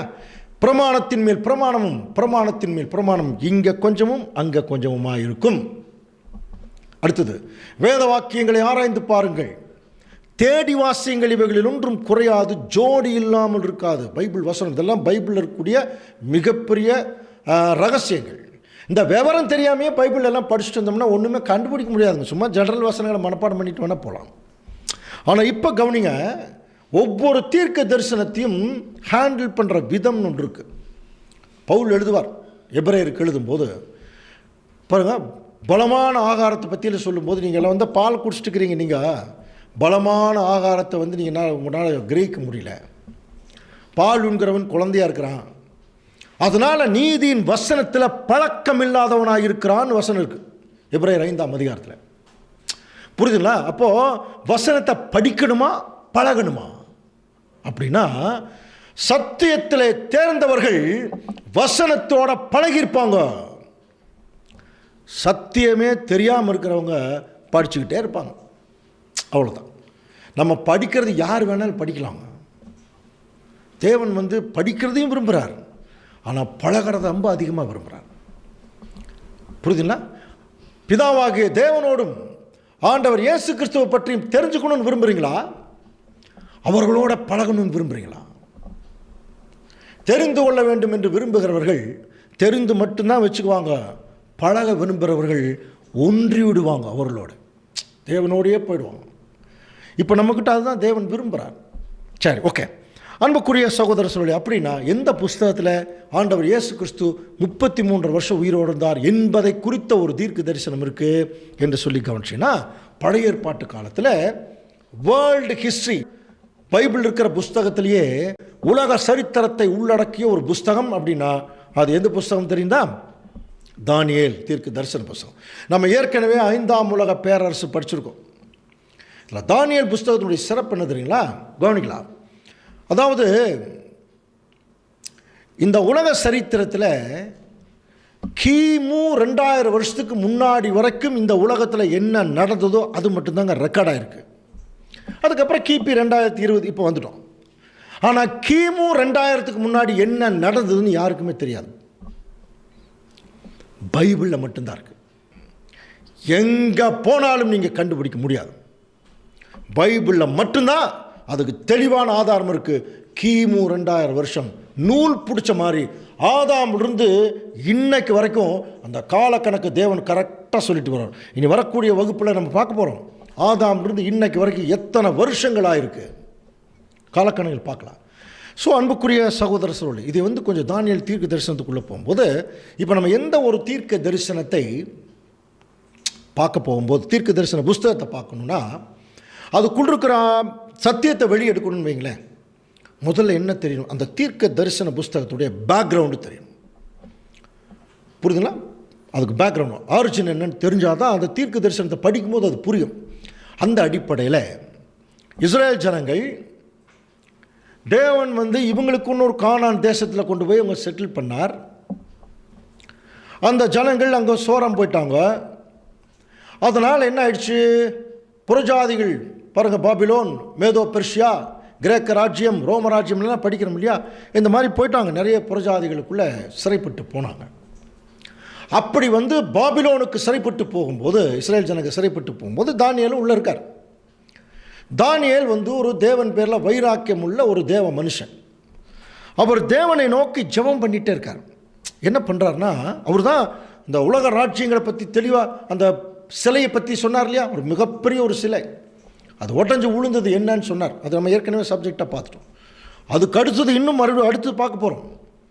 அவருடைய பேரை ஒருத்தன் பெல்ஷாத்சார்னு ஒருத்தன், அவன் என்ன பண்ணான், எருசலேமிலிருந்து கொண்டு வந்த தேவாலயத்து பாத்திரங்களில் மது ஊற்றி தன்னுடைய மனைவிகள், மறுமணி ஆட்டிகள், மந்திரிமார்கள் எல்லாத்தோடையும் பயங்கரமான ஒரு விருந்து சாப்பிட்டு போதையில் இருந்தான்.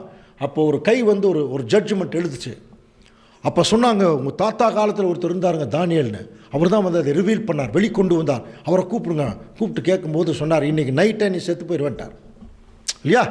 தானியல் பாருங்க, இப்படியாக அந்த பாபிலோன் அவர் இருக்கும்போது அவருக்கு என்ன மனக்கவலை, அந்த இஸ்ரேல் ஜனங்கள் தேவனுடைய ஆபிரகாம் நிமித்தம் தேவ பிள்ளைகள், இவங்க வந்து இப்போ சிறைப்பட்டு வந்துட்டாங்க, இவங்களை மீட்பதற்கு யாருமே இனி வரமாட்டாங்களா?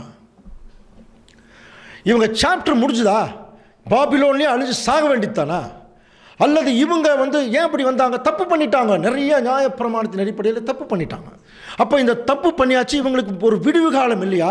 இவங்களுக்கு வேற யாராவது வந்து விடிவு சொல்ல மாட்டாங்களா? அப்போ இவங்களுடைய பாவத்தை பரிகரிக்கிறதா வழி இல்லையா? இதை இந்த மாதிரி தேவனே இந்த பிள்ளைகளை எங்காவது மறுபடியும் கூட்டிகிட்டு போய் எங்காவது சேர்த்த மாட்டீங்களா? இந்த மாதிரி மனநிலைகளை கொண்ட ஒரு கவலையுள்ள ஒரு ஜெபம் தேவனிடத்தில் ஜெபம் பண்ணுறார்.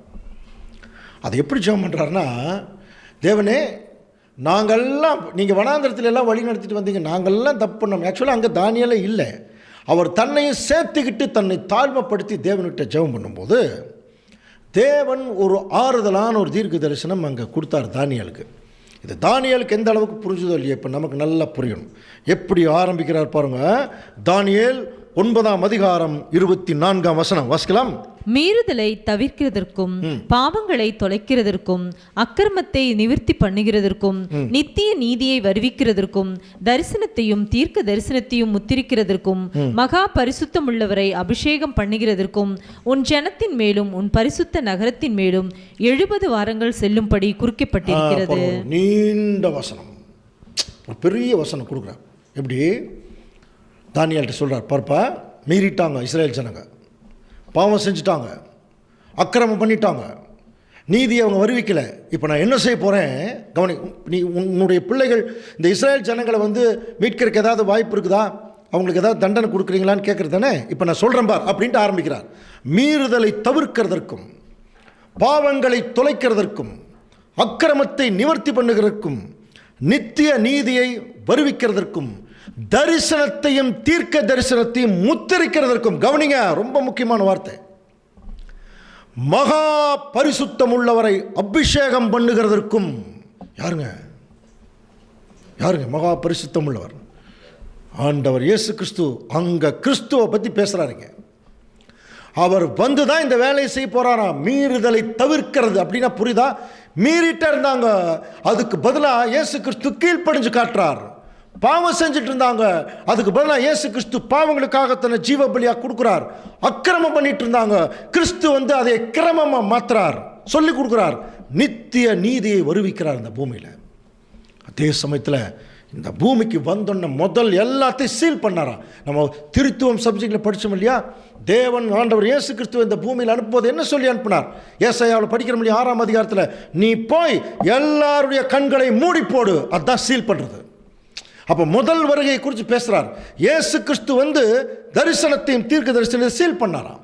பண்ணுறதுக்கும் அடுத்தது மகா பரிசுத்தம் உள்ளவர் ஆண்டவர் இயேசு கிறிஸ்துவை அபிஷேகம். அபிஷேகம்னா மேலே அப்படியே ஒரு இறக்கிறது தானே. அப்போ ஆண்டவர் இயேசு கிறிஸ்து மேலே ஒரு அபிஷேகம் இறங்குச்சு இல்லையா? எப்போ? அவருடைய ஞானஸ்தானத்தில் இல்லையா? அப்போ ஞானஸ்தானத்தில் அவர் அபிஷேகம் பண்ணுகிற வரைக்கும் உன் ஜனத்தின் மேலும் உன் ஜனம் இஸ்ரேல் ஜனங்கள் இப்போ இங்கே இருக்கிறாங்க. இப்போ சொல்கிறார், இன்னும் கொஞ்சம் டைம் உங்களுக்கு கொடுத்து வச்சுருக்கேங்கிறார்.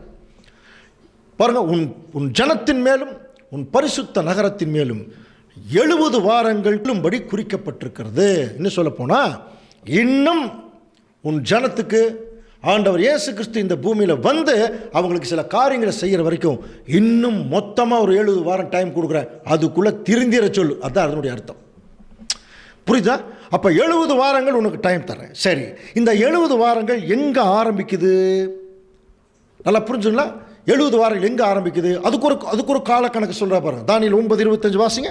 இப்பொழுது நீ அறிந்து உணர்ந்து கொள்ள வேண்டியது என்னவென்றால், எருசலேமை திரும்ப எடுப்பித்து கட்டுகிறதற்கான கட்டளை வெளிப்படுவது முதல். பாருங்க, இப்போது நீ நல்லா தெரிஞ்சுக்கோ, எருசலேமை திரும்ப எடுப்பித்து கட்டுவதற்கான கட்டளை வெளிப்படுவது முதல். இது ஒரு டைம். பிரபுவாகிய மேசியா வருமட்டும் இது ஒரு டைம். அப்போ இந்த பக்கம் எருசலேமை திரும்ப எடுப்பித்து கட்டுறது காலத்திலிருந்து மேசியா வர்ற வரைக்கும் அப்படிங்கிறார். மேசியான்னா என்ன அர்த்தம்? நாம் இருக்குங்களா? மேசியான்னு என்ன அர்த்தம் தெரியுமா? மேசியாங்கிறது எபிரேய வார்த்தை. அதுக்கு ஈக்குவலான கிரேக்க வார்த்தை தான் கிறிஸ்து. தமிழ்லையும் கிறிஸ்து தான். ஆனால் அதுக்கு என்ன அர்த்தம்னா அபிஷேகம் பண்ணப்பட்டவர்னு அர்த்தம். அதான் மேல வசனம் பார்த்தோம், மகா பரிசுத்தம் உள்ளவரை அபிஷேகம் பண்ணுற வரைக்கும். அப்போ மேசியானாலே அபிஷேகம் பண்ணப்பட்டவர்னு அர்த்தம். அப்போ இந்த ஒரு காலக்கணக்கு என்ன சொல்கிறாருன்னா, அந்த டோட்டல் 70 வாரத்தினுடைய விஷயம் எங்கேருந்து ஆரம்பித்து எங்கே முடியுதுங்கிறா சொல்கிறாருன்னா, எருசலேமை திரும்ப எடுப்பித்து கட்டுவதற்கான கட்டளை வெளிப்படுவது முதல் இயேசு கிறிஸ்து மேசியா அவர் அபிஷேகம் பண்ணுற வரைக்கும் எத்தனை நாள் செல்லுமா? 7 வாரமும் 62 வாரமும் செல்லும் அப்படின்னார். கவனிங்க, எருசலேமை திரும்ப எடுப்பித்து கட்டுறதுக்கான கட்டளை வெளிப்படுவது முதல் இயேசு கிறிஸ்து அபிஷேகம் பண்ணப்படுற வரைக்கும், நல்லா புரிஞ்சுக்கலாம், அதுதான் மேசியா. அது வரைக்கும் 7 வாரமும் 62 வாரமும் செல்லும். இப்போ ஆக்சுவலாக இது ரெண்டையும் சேர்த்து கூட்டினீங்கன்னா 7, 62, 69 வாரம் ஆகும். ஆனால் டோட்டல் எவ்வளோ வாரம் சொன்னார் மேலே வசனத்தில்? டோட்டலாக உன் ஜனத்துக்கு நான் 70 வாரம் கொடுக்குறப்பா அப்படின்னார். அப்போ அந்த 70 வாரத்தில் இப்போ என்ன சொல்கிறாருன்னா, எருசலேமை திரும்ப எடுப்பித்து கட்டுறதுக்கான கட்டளை வெளிப்படுவது முதல் இயேசு கிறிஸ்து ஞானஸ்தானம் வாங்குற வரைக்கும், அபிஷேகம் வாங்குற வரைக்கும் 7 வாரமும் 62 வாரமும். அவர் என்ன சொல்ல வர்றாரு தெரியுங்களா? டோட்டலாக 69 வாரம் இருக்கும் அப்படின்னா. அப்போ கடைசியாக மிச்சம் ஒரு வாரம் இருக்குது. அதில் என்ன நடக்க போகுதுன்னு இப்போ பின்னாடி பார்க்கலாம். புரியுதா? அப்போ இயேசு கிறிஸ்து ஞானஸ்தானம் எடுக்கிற வரைக்கும் 69 வாரமாக. இப்போ நீங்கள் ஒரு கேள்வி நீங்கள் கேட்கணும், இதை 69 வாரம்னே சொல்லியிருக்கலாமே, அதை ஏன் 7 வாரமும் 69 வாரம்னு ரெண்டாக பிரித்தார்? தீர்க்க தரிசனத்தில் இந்த மாதிரி பிரிச்சிருந்ததுன்னா அது ஈவெண்ட்ஸ் அடிப்படையில், அதாவது அங்கே நடந்த நிகழ்ச்சிகளுடைய அடிப்படையில் தான் சில தீர்க்க தரிசனங்கள் பிரியும். இப்போது நம்ம இன்னொரு விஷயத்தை நம்ம இன்னும் கற்றுக்கொள்ளவே இல்லை, தெரிஞ்சுக்கல. அது என்னன்னு பார்த்தீங்கன்னா, கவனிங்க, இப்போது இஸ்ரேல் ஜனங்கள் பாபிலோனுக்கு சிறைப்பட்டு வந்துட்டாங்க. எதனால் வந்தாங்க? கீழ்ப்படியில். இப்போ இவங்க எங்கே இருந்தாங்க? இஸ்ரேல் நாட்டில் இருந்தாங்க. நல்லா புரிஞ்சுக்கலாம், இஸ்ரேல் நாட்டில் இருந்தாங்க. அவர்களுக்கென்று தேவன் ஒரு ராஜா கொடுத்துருந்தார். முதல் சவுல், தாவீது, அப்புறம் சாலமோனுக்கு அப்புறம் ராஜ்யபாரம் 2ஆக உடஞ்சுது. இதெல்லாம் நமக்கு தெரியும் இல்லையா? 10 கோத்திரம் புரஜாதிகளுக்குள்ளே போயிட்டாங்க. மிச்சம் 2 கோத்திரம் யூதா பெஞ்சமின் கோத்திரம் எருசலேமை தலைநகரமாக கொண்டு ஆண்டு வந்தாங்க. இவர்களும் தப்பு பண்ணி சோரம் போனதுனால இவர்களுக்கு தண்டனை கொடுக்கிறது தான் தேவன் வடகிழக்கிலிருந்து அந்த நேபுகாத்நேச்சாரை கூட்டிகிட்டு வந்தார். ஒரு பெரும் படையுடன் வந்தான். உங்களுக்கு தெரியும், நம்ம படிச்சிருக்கோம். 3 முறை படையெடுத்து வந்தான். அதில் 3ஆவது முறை கம்ப்ளீட்டாக எருசலேம் நகரத்தையே தீய வச்சு கொளுத்தி, தேவாலயத்தையும் தீய வச்சு கொளுத்தி, எல்லா தங்கத்தையும் சுருட்டிட்டு போனது மட்டும் இல்லாமல் அங்கே இருக்கிற தேவாலய பாத்திரங்கள் எல்லாத்தையும் என்ன பண்ணிட்டான்? எடுத்துக்கொண்டு போய் பாபிலோனில் கொண்டு போய் வச்சிட்டான். எருசலேம் நகரமே தீக்கிரையானது, சுட்டரிக்கப்பட்டது, போயாச்சு. பாபிலோன் சிறையிருப்பு இருக்கிறாங்க.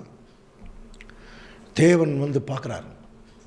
2 காரியங்கள் நடந்தது அன்புக்குரிய சகோதர சகோதரி. கவனிங்க, 2 காரியம். ஒன்று, பாபிலோன் கவர்மெண்ட் கீழே விழுந்து மேதோ பெர்ஷிய ராஜ்யம் ஆரம்பிக்கும் போது அதில் பெர்ஷியா ராஜா கோரேசருடைய நாட்களில் கோரேஸ் ராஜாவை தேவன் எழும்ப பண்ணி அங்கே இருக்கக்கூடிய இஸ்ரேல் ஜனங்களை திரும்பவும் தங்களுடைய சொந்த நாட்டுக்கு போய் நீங்கள் மறுபடியும் தேவாலயத்தை கட்டுங்கன்னு சொல்லி பர்மிஷன் கொடுத்தார். இது முதல் காரியம். அடுத்தது, அதுக்கு பின்னாடியே இதே பெர்ஷியா ராஜ்யங்கள் எல்லாம் கவனிக்கும் போது அர்த்தசாஸ்தாங்கிற ஒரு ராஜாவுடைய காலத்தில் நெகேமியா தீர்க்கதரிசின்னு ஒரு தீர்க்கதரிசி பானபாத்திரக்காரனாக இருக்கார். அது பின்னாடி பார்க்கலாம். இவருக்கு மனசில் எப்படி தானியேல் மாதிரியே எருசலேம் பட்டணமே இடிஞ்சு போச்சே, இந்த பட்டணத்தையே திரும்பி எடுப்பித்து கட்டணும் அப்படின்னு சொல்லி இவர் ரொம்ப நாளாக மனசில் வச்சுட்டு இருந்தார். நீங்கள் ஜெபம்ங்கிற ஒரு சப்ஜெக்ட் ஒரு 2-3 சப்ஜெக்ட் முன்னாடி பார்த்தோம், ஞாபகம் இருக்கு இல்லையா? நெகேமியா தீர்க்கதரிசி அந்த அர்த்தசாஸ்திர ராஜா பிறந்த நாள் அவருடைய பெரிய ஒரு விருந்து வைக்கும்போது இவர் முகம் ரொம்ப சோகமாக இருக்கார். ராஜா கேட்குறார், உன் உன் உடம்பு நல்லா இருக்கு, ஏன் உன் மனசு தான் சரியில்லை, என்ன விஷயம்னு கேட்கும்போது, என் பிதாக்களுடைய கல்லறைகள் எல்லாம் சுட்டரிக்கப்பட்டிருக்கும் போது நான் எப்படி உங்களோட சந்தோஷமாக இருக்கிறது எப்படின்னு கேட்டார். உடனே என்ன செய்கிறார், உனக்கு என்ன வேணும், நான் போய் கட்டணும், எருசலேம் பட்டணத்தையே கட்டணும். தேவன்கிட்ட பர்மிஷன், ஒரு நிமிஷம் ஜெபம் பண்ணார், தேவன் பர்மிஷன் ராஜா மூலம் கொடுத்தார். போய் அந்த எருசலேம் பட்டணத்தையே கட்டுறார் இல்லையா, அதை குறித்து பேசிகிட்டு இருக்காருங்க. இப்போ மறுபடியும் வாசிங்க. இப்பொழுதும் நீ அறிந்து உணர்ந்து கொள்ள வேண்டியது என்னவென்றால், எருசலேமை திரும்ப எடுப்பித்து கட்டுவதற்கான கட்டளை வெளிப்படுவது முதல். புரியுதுங்களா? அப்போ எருசலேமை அப்படிங்கிற டோட்டல் எருசலேம் சிட்டிவே கட்டுறதுக்கு முன்னாலேயே பார்த்தீங்கன்னா எருசலேம் தேவாலயம் கட்டுவதற்கு கோரேஸ் ராஜா அங்கே பர்மிஷன் கொடுத்தார். புரியுதுங்களா? ஸோ இந்த ரெண்டு விஷயங்களுமே அங்கே வந்து பார்த்தீங்கன்னா ஒன்றன் பின் ஒன்றாக நடந்தது. அதில் முதல் நடந்த விஷயம் இந்த 7 வாரம், ரெண்டாவது அந்த 62 வாரம். புரியுதுங்களா? அதனால தான் ரெண்டாக பிரித்தார். 7 வாரம் 62 வாரம். முதல் 7 வாரம் ஆலயத்தை கட்டுவதற்குரிய காரியங்கள் நடைபெற்ற விஷயம், ரெண்டாவது அலங்கத்தை கட்டுவதற்குரிய காரியங்கள் நடைபெற்ற விஷயம். இது ரெண்டுமே ஒன்றா நடந்துட்டு இருந்த விஷயங்க. அதனால தான் 7 வாரம் 62 வாரம். ஆனால் டோட்டல் எவ்வளவு? 69 வாரம். சரியா? ஸோ இப்போ அந்த இயேசு கிறிஸ்து ஞானஸ்தானம் எடுக்கிற வரைக்கும் 7 வாரம் 62 வாரம் செல்லுன்னு சொல்லிட்டு, அடுத்து பார்த்தீங்கன்னா அந்த ரெண்டாவது இருக்கிற அந்த 62 வாரங்களுக்கு பின்பு மேசியா சங்கரிக்கப்படுவார். என்ன மாதிரி தீர்க்க தரிசனம் பாருங்கள், தானே இல்லை பார்த்தீங்கன்னா. அப்போ மொத்தம் 69 வாரம். அதில் ரெண்டாவது 62 வாரம் முடியும் போது, அதாவது எருசலேம் அந்த ஆலயத்தை அந்த அலங்கத்தை கட்டுவதற்குரிய காரியங்கள் நிறைவேறக்கூடிய விஷயம் அது முடியும் போது மேசியா சங்கரிக்கப்படுவார். இதாங்க தீர்க்க தரிசனம். புரிஞ்சுதா? சரி, இப்போ நம்ம எது வரைக்கும் பார்த்துட்டோம்னா 7 வாரம் 62 வாரம், மொத்தம் 69 வாரம் பார்த்துட்டோம். மிச்சம் அந்த 1 வாரம் இருக்கு இல்லையா, அந்த 1 வாரம் என்ன நடக்குது பாருங்க. வசனம் வாசிக்கலாம். தானியேல் 9:27. அவர் 1 வாரம் அளவும் அநேகருக்கு உடன்படிக்கையை உறுதிப்படுத்தி. எந்த 1 வாரம் அப்படின்னா கடைசியாக இருக்கிற 70வது வாரம். நல்லா புரிஞ்சுங்க. ஏற்கனவே 7 வாரம் 62 வாரத்தில் என்ன நடக்கும்னு சொல்லிட்டார்.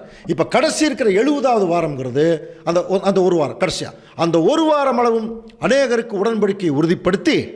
அந்த வாரம் பாதி சென்ற போது, கவனிச்சிங்களா? அந்த வாரம் பாதி சென்ற போது பலியையும் காணிக்கையும் ஒளிய பண்ணுவார். கவனிங்க, பலியையும் காணிக்கையும் அவர் ஒளிய பண்ணுவார். அதுக்கப்புறம் ஒரு பெரிய தீர்க்க தரிசனம், பெரிய ஒரு பாலாக்கிரமம் பின்னாடியே வந்துடுவான் அப்படின்னு சொல்கிறார். அது தனியாக பார்க்கலாம், இன்னொரு நாள் பார்க்கலாம். இப்போ நமக்கு தேவை அந்த 70 வாரம் டைம் கொடுத்தார் பாருங்க. அந்த 70 வாரம் டைமில் 69வது வாரம் முடியும் போது மேசியா வந்து அபிஷேகம் பண்ணப்படுறார். மிச்சம் 1 வாரம் இருக்கான். அந்த 1 வாரத்தில் பாதி சென்ற போது மேசியா சங்கரிக்கப்படுவார். அப்படின்னா புரியுதா? 1 வாரம் அளவும் உடன்படிக்கை நிறைவேறும். அதான் சொன்னார், 1 வாரம் அளவும் உடன்படிக்கை நிறைவேற்றுவார். ஆனால் அந்த வாரம் பாதியிலேயே மேசியா சங்கரிக்கப்படுவார் என்று சொல்லி பாருங்க. அந்த 1 வாரம் பாதி சென்ற போது பலியையும் காணிக்கையும் ஒளிய பண்ணுவார். புரியுதுங்களா? அந்த 1 வாரம் பாதியிலேயே அவர் பலியும் காணிக்கையும் ஒளிய பண்ணுவார்னு என்ன அர்த்தம்? தன்னையே ஜீவ பலியாக கொடுத்துருவார். இதுக்கப்புறம் நீங்கள் பலியோ காணிக்கையோ செலுத்த வேண்டியதில்லை, நான் ஒழிச்சிட்டேன்றார். ஸோ அன்புக்குரிய சகோதரர்களோடு, இது வந்து ஒரு தீர்க்க தரிசன வசனமாக இப்போ நம்ம பார்த்துருக்கோம். இதை அப்படியே நம்ம எடுத்துக்கிட்டோம்னா ஒன்றுமே புரியாது. அப்படின்னா இந்த தீர்க்க தரிசனங்களை எப்படி ஸ்டடி பண்ணணும்? தேவன் ஏற்கனவே சில நுணுக்கங்கள் கொடுத்துருக்கார். ஆக்சுவலாக நம்முடைய ஆண்டவர் இயேசு கிறிஸ்துவுக்கு 1 நாள்ங்கிறது 1000 வருஷம். படிச்சிருக்க இல்லையா 2 பேதுருவில்? அதே மாதிரி தேவன் இப்போ நமக்கு ஒரு கால்குலேஷன் சொல்கிறார். இப்போ நான் சொல்கிற விஷயம் தயவு செய்து பைபிளில் தாங்க இருக்குது, எல்லாத்துக்குமே பொருந்தும். இது ஒரு ஆண்டவர் இயேசு கிறிஸ்து வந்து அவருடைய காலக்கணக்கில் 1 நாளுங்கிறது 1000 வருஷம். அதே சமயத்தில் தேவன் வந்து சில காலக்கணக்குகளை நாள் கணக்கில் ஒப்பிட்டு பேசினார்னா, அது பின்னாடி தீர்க்க தரிசனமாக நிறைவேற போகிறதா இருந்தால், அந்த நாள் சொல்லப்பட்ட 1 நாள் அப்படிங்கிற சொல்லப்பட்ட ஒரு தீர்க்க தரிசனத்தை இப்போ நம்ம எப்படி எடுத்துக்கணும்னா ஒரு வருஷத்துமாக எடுத்துக்கணும்னு பைபிள் சொல்லுது. சரியா? அன்புக்குரிய சகோதர சொல்லு, ஃபார்முலா ஒரு கணக்கு போட்டோம்னா அந்த கணக்குக்கு ஒரு ஃபார்முலா இருக்கும் இல்லையா? அந்த ஃபார்முலா மாதிரி தான் இது. எப்படி இயேசு கிறிஸ்து அவருடைய காரியங்களை பற்றி பேசும்போது 1 நாளுங்கிறது 1000 வருஷம், அதே தீர்க்க தரிசனத்தை நம்ம கணிக்கும் போது ஒரு நாள்னு சொன்னால் அது ஒரு வருஷத்துக்கு ஒப்பிட்டு நம்ம கால்குலேட் பண்ணோம். சரி, இதுக்கு பைபிளில் தான் ஆதாரம் இருக்கா? இருக்குது. இப்போ வாசிக்கலாம் பாருங்க. என்னாகமம் 14ஆம் அதிகாரம் 34ஆம் வசனம். நீங்கள் தேசத்தை சுற்றி பார்த்து 40 நாள் லக்கத்தின்படியே ஒவ்வொரு நாள் ஒவ்வொரு வருஷமாக நீங்கள் 40 வருஷம் உங்கள் அக்கிரமங்களை சுமந்து பாருங்க, கவனிங்களா? இஸ்ரேல் ஜனங்கள் அந்த கானான் தேசத்தை போய் வேவு பார்க்க போனாங்க இல்லையா? 40 நாள் 12 பேர் போயிட்டு 10 பேர் துர்ச்செய்தி சொன்னாங்க, 2 பேர் நற்செய்தி சொன்னாங்க. 10 பேர் சொன்ன துர்ச்செய்தி நம்பி நாங்கள் திரும்ப எகிப்துக்கே போகிறேன்னு சொன்னதுனால தேவன் அவங்களுக்கு சொன்ன ஒரு தண்டனை. 40 நாள் வேவு பார்த்து வந்ததுனால அதுக்கு ஈக்குவலாக 40 வருஷம் நீங்கள் என்ன பண்ணுவீங்க? சுற்றுன்னு சுற்றுவீங்க வனாந்தரத்தை. என்ன ஸோ அதுக்கு அவரே சொல்கிறார் பாருங்க, அவருடைய அக்கிரமத்தின் வருஷங்களை உனக்கு நாட்கணக்காக என்ன கட்டளையிட்டேன். புரியுதா? அவருடைய அக்கிரமத்தின் வருஷங்களை உனக்கு நாட்கணக்காக என்ன கட்டளையிட்டேன். எசேக்கியேல் 4ஆம் அதிகாரம் 5ஆம் வசனம்.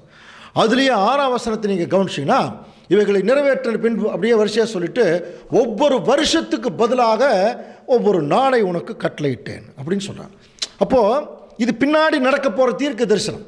அவர் சொன்ன விஷயம் நடக்க போகுது. அப்போ இயேசு கிறிஸ்து அதாவது பழைய ஏற்பாட்டு காலத்திலேயே ஒரு தீர்க்க தரிசனத்தை அவர் நிறைவேற்ற சொல்கிறார் அப்படின்னாலே, ஒரு நாள் கணக்கில் சொல்லிட்டார்னாலே அது எப்படி புரிஞ்சுக்கணுமா? ஒரு வருஷம் அல்லது ஒரு வருஷம்னா ஒரு நாள் கணக்கில் எடுத்துக்கணும். நல்லா புரிஞ்சுக்கலாம். அப்போ இங்கே நாள் கணக்கு சொன்னார்னாலே அது ஒரு வருஷம்.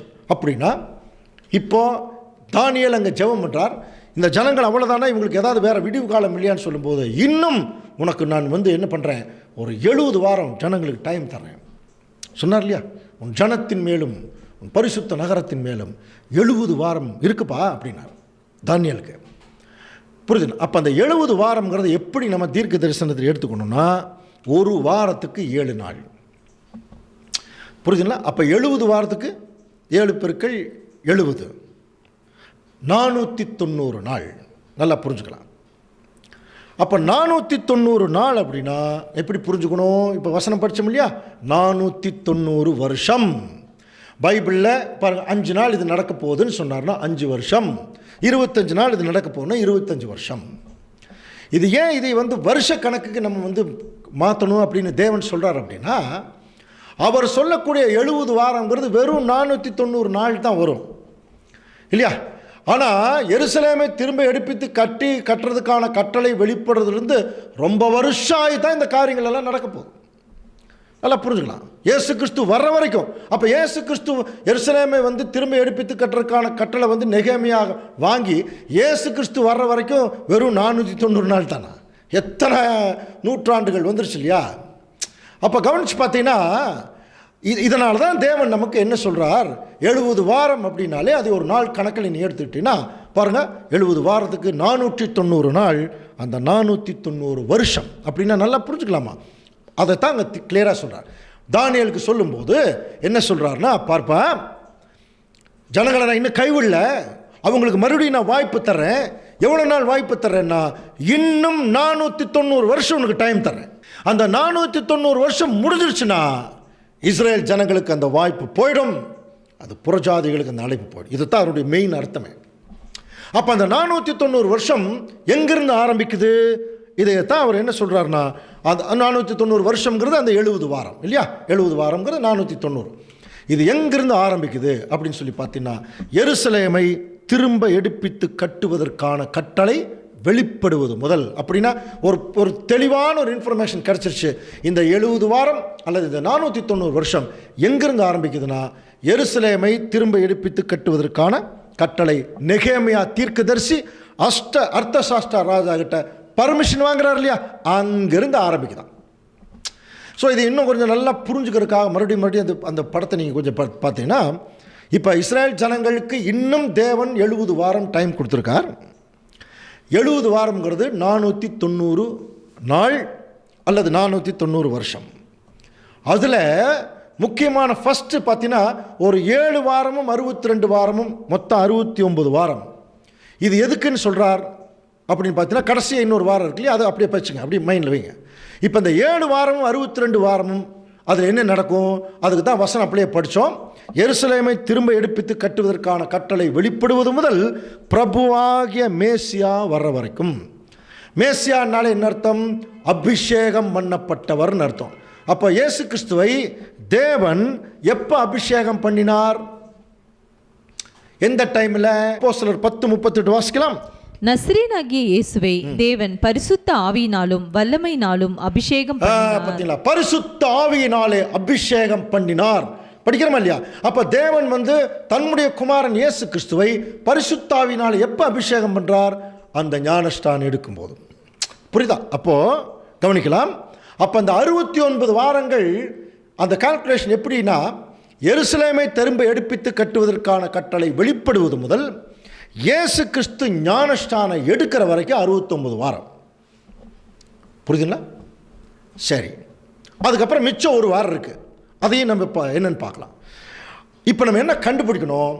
எருசலேமை திரும்ப எடுப்பித்து கட்டுவதற்கான கட்டளை வெளிப்படுவது யாருக்கு வெளிப்படுத்தினது? அர்த்தசாஸ்டா ராஜா நெகேமியா தீர்க்கதரிசிக்கு அந்த பர்மிஷன் கொடுக்கிறார். இது எங்க இருக்கு வசனம்? நெகேமியா 2ஆம் அதிகாரம் 1ஆம் வசனம் வாசிக்கலாம். அர்த்தசாஷ்டா ராஜாவின் 20ஆம் வருஷம் நீசான் மாதத்திலே திராட்சரசம் ராஜாவுக்கு முன்பாக வைத்திருக்கையில். பாருங்க, இது ஒரு நீண்ட, இது நீங்க ஃபுல்லா நீங்க வீட்டில் படிச்சு பாருங்க. இதுல பர்டிகுலரா டைமும் தேவன் கொடுக்குறா பாருங்க. அர்த்தசாஷ்டா ராஜாவின் 20ஆவது வருஷம் இல்லையா? அப்ப அர்த்தசாஷ்டா ராஜாவுடைய 20ஆவது வருஷத்துல அங்க ஒரு பெரிய விருது நடக்குது. அப்போது இவர் ரொம்ப துக்கமாக இருக்கார். யார்? இவர் தான் பானபாத்திரக்காரன் அப்படின்னா புரியுதுல, கப் பேரர். ராஜா சாப்பிட்ற சாப்பாட்டை இவர் சாப்பிட்டு கொடுத்தா தான் ராஜா சாப்பிட முடியும். எவ்வளோ பெரிய கீ போஸ்ட் பாருங்க. அங்கே அவரும் ரொம்ப சோகமாக இருக்கார். இதை பார்த்துடுறார். ராஜா பக்கத்தில் கேட்குற, உன் உடம்பு நல்லா இருக்கு, உன் மனசு தான் என்னமோ சரியில்லை, வாட் இஸ் யுவர் ப்ராப்ளம் கேட்டார். உடனே இவர் சொல்லிட்டார், எருசலேமில் என்னுடைய முற்பிதாக்களுடைய அந்த ஒரு இடமே தீயை வச்சு கொளுத்தி சுடுகாடு மாதிரி ஆகிப்போச்சு, அதை நான் திரும்பி எடுப்பித்து கட்டணும், அது கட்டாமல் நான் எப்படி உங்க கூட சந்தோஷமாக இருக்கிறது சொல்லும்போது உடனடியாக தேவன்கிட்ட அவர் ஜெபம் பண்ணார். ராஜா பர்மிஷன் கொடுத்தார்.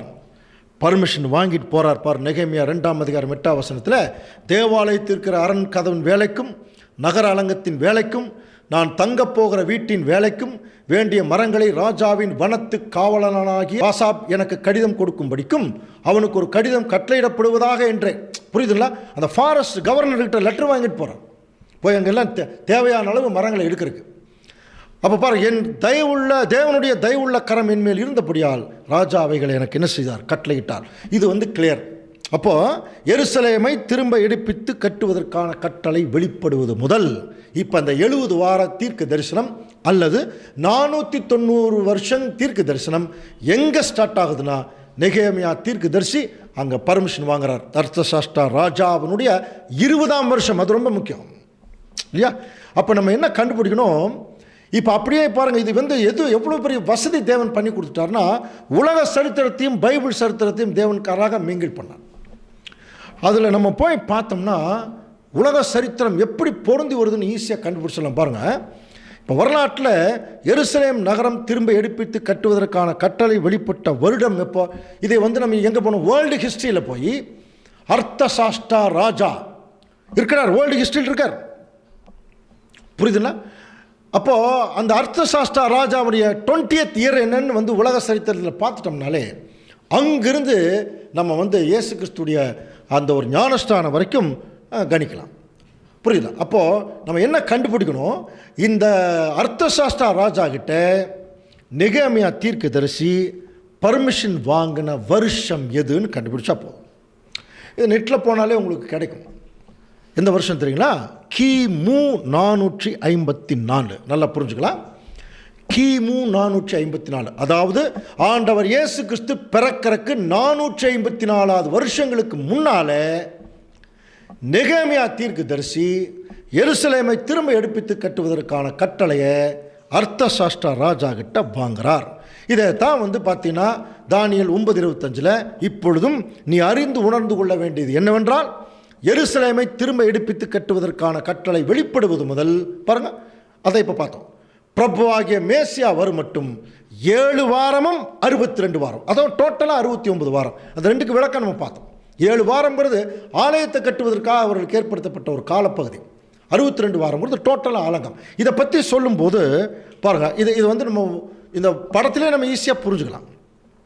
அந்த 490 வருஷங்கள் பற்றி சொல்லும்போது அதில் முதல்ல 67 வாரமும் 62 வாரம் சொல்லப்பட்டிருக்கு இல்லையா? அப்போ அது எதிலிருந்து எது வரைக்கும் அப்படின்னா, எருசலேமை திரும்ப எடுப்பித்து கட்டுவதற்கான கட்டளை வெளிப்படுவது முதல் இயேசு கிறிஸ்து அபிஷேகம் பண்ணப்படுற வரைக்கும், இன்னும் சொல்லப்போனால் ஞானஸ்தானம் எடுக்கிற வரைக்கும். இதையே தான் அந்த காலக்கணக்கில் பார்க்குறோம். இப்போ நீங்கள் படத்தை பார்த்தீங்கன்னா ரொம்ப ஈஸியாக புரியும். பாருங்கள், எருசலேமை திரும்ப எடுப்பித்து கட்டுவதற்கான கட்டளை வெளிப்படுவது முதல் பிரபுவாகிய மேசியா வர்ற வரைக்கும் எத்தனை வாரம்னு பார்த்தோம்? 7 வாரமும் 62 வாரமும் செல்லும். படித்தோம் இல்லையா? அப்போ டோட்டல் 69 வாரம். ஆனால் மொத்தமாக நமக்கு எவ்வளோ வாரம் கொடுத்தாராம் இஸ்ரேல் ஜனங்களுக்கு? 70 வாரம். இதில் இப்போ 69 வாரம் தான் இப்போ பார்த்துருக்கோம். அப்போ 69 வாரங்கிறது என்ன அப்படின்னா, எருசலேமை திரும்ப எடுப்பித்து கட்டுவதற்கான கட்டளை வெளிப்படுவது முதல் இயேசு கிறிஸ்து மேசியா அபிஷேகம் பண்ணப்படுற வரைக்கும் தான் 69 வாரம். மிச்சம் 1 வாரம் இருக்குது. அதை வந்து என்னங்கிறது பின்னாடி பார்க்கலாம். சரிங்களா? ஓகே. அன்புக்குரிய சகோதர சகோதரிகளே, அப்போது இந்த 69 வாரம் அப்படி இருக்கு இல்லையா? இந்த 69 வாரத்துக்கு எவ்வளோ நாள் கவனிங்க. 70 வாரத்துக்கு எவ்வளோ நாள்? 7 70 490. 69 வாரத்துக்கு எவ்வளோ நாள்? 1 வாரத்தை கம்மி பண்ணிட்டா போதும் இல்லையா? அப்போது 490ல் 1 வாரத்தை கம்மி பண்ணிங்கன்னா எவ்வளோ வருஷம் வரும்? 483 வருஷம். அப்புறம் 1 வாரம் சேர்த்துனீங்கன்னா 490 வருஷம். இப்போ புரிஞ்சுங்களா? அப்போ அந்த 69 வாரம்ங்கிறது வேற ஒன்றும் இல்லை, 483 நாட்கள் அல்லது 483 வருஷங்கள். எருசலேமை திரும்ப எடுப்பித்து கட்டுவதற்கான கட்டளை வெளிப்படுவது முதல் இயேசு கிறிஸ்து ஞானஸ்தானம் எடுக்கிற வரைக்கும் 69 வாரம்னா எப்படி புரிஞ்சுக்கணும்? 483 வருஷம் ஆகுது. மிச்சம் 1 வாரம் பாக்கி இருக்குது.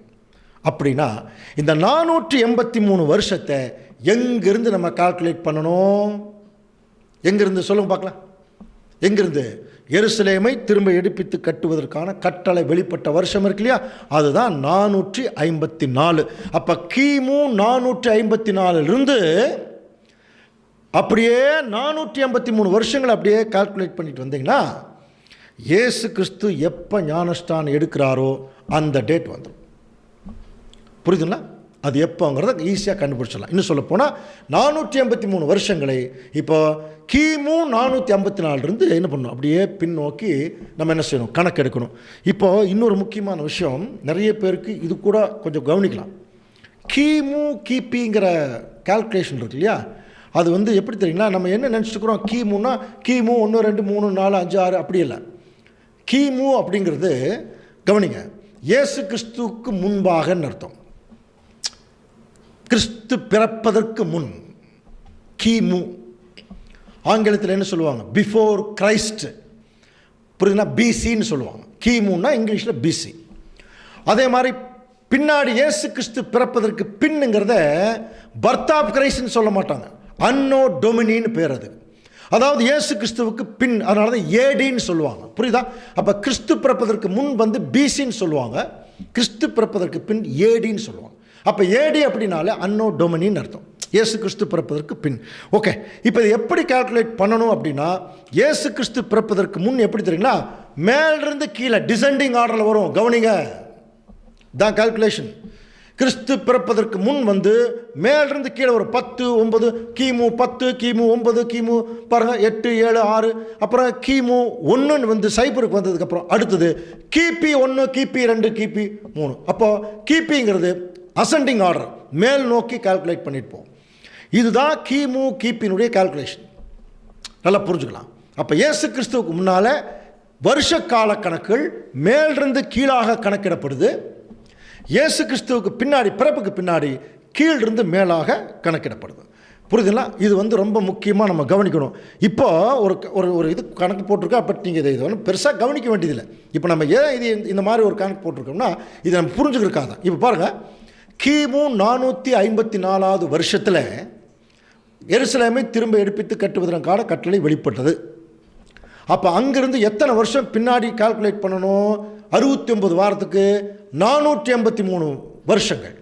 அப்போது பாருங்கள், 454 1, 453 2, 452 3, 451 4, 455 அப்படியே பின்னோக்கி நீங்கள் கால்குலேட் பண்ணிட்டு போனீங்கன்னா புரியுதா? எப்போ வந்து முடியும் தெரியுங்களா?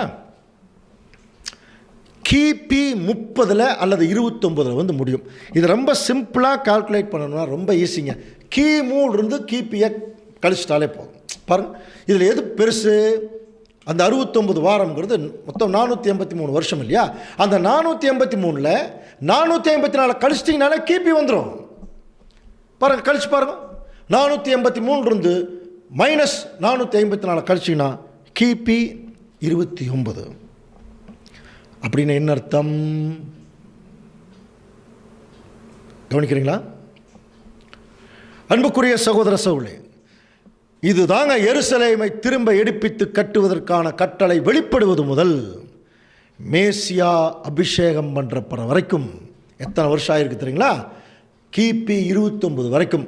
அப்போ கிபி 29 முடிஞ்சு 30வது வயசாகும்போது கரெக்டாக வசனம் பாருங்க. இப்போ என்ன சொல்ல வருது கவனிக்கலாம். எருசலேமை திரும்ப எடுப்பித்து கட்டுவதற்கான கட்டளை வெளிப்படும் முதல் இயேசு கிறிஸ்து மேசியா அவர் வந்து அபிஷேகம் பண்ணுறப்பற வரைக்கும் எவ்வளோ வருஷம் ஆயிருக்கு பாருங்க. கிபி 29. எப்படி இந்த கால்குலேஷன் வந்தது? மறுபடியும் சொல்கிறேன். கிமு 454 பின்னோக்கி கால்குலேட் பண்ணிட்டு வந்தீங்கன்னா 454 முடிஞ்சுது. அதுக்கப்புறம் மறுபடியும் 483 கடுப்பு இன்னும் கொஞ்சம் வருது இல்லையா? அதை கால்குலேட் பண்ணிங்கன்னா கிபி 29ஆம் வருஷம் வந்து முடியும். அப்போ கிபி 29ஆம் வருஷத்தில் என்ன நடக்குது அப்படின்னா மேசியா அபிஷேகம் பண்ணப்பட வேணும். இது நடந்துதா இல்லையா? நடந்ததா இல்லையா? வாசிங்க. லூக்கா 3ஆம் அதிகாரம் 21ஆம் வசனம். ஜனங்கள் எல்லாரும் ஞானஸ்நானம் பெற்ற போது இயேசுவும் ஞானஸ்நானம் பெற்று ஜெபம் பண்ணுகையில் வானம் திறக்கப்பட்டது. வானம் இயேசு கிறிஸ்து பாருங்க ஞானஸ்நானம் பெற்று அவர் வந்து பாருங்க ஜெபம் பண்ணுகையில் வானம் திறக்கப்பட்டது. அப்பொழுது இயேசு ஏறக்குறைய 30 வயது உள்ளவரானார். கரெக்டாக போட்டிருக்காங்க பார்த்தீங்களா? ஏன் இந்த ஏறக்குறையங்கிற வார்த்தை போட்டிருக்கு?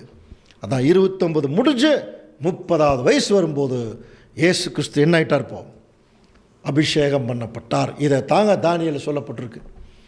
7 வாரமும் 62 வாரம் எதுக்கு? மொத்தம் 69 வாரம் எதுக்குன்னா எருசலேமை திரும்ப எடுப்பித்து கட்டுவதற்கான கட்டளை வெளிப்படுவது முதல் மேசியா அபிஷேகம் பண்ணப்படுற வரைக்கும்.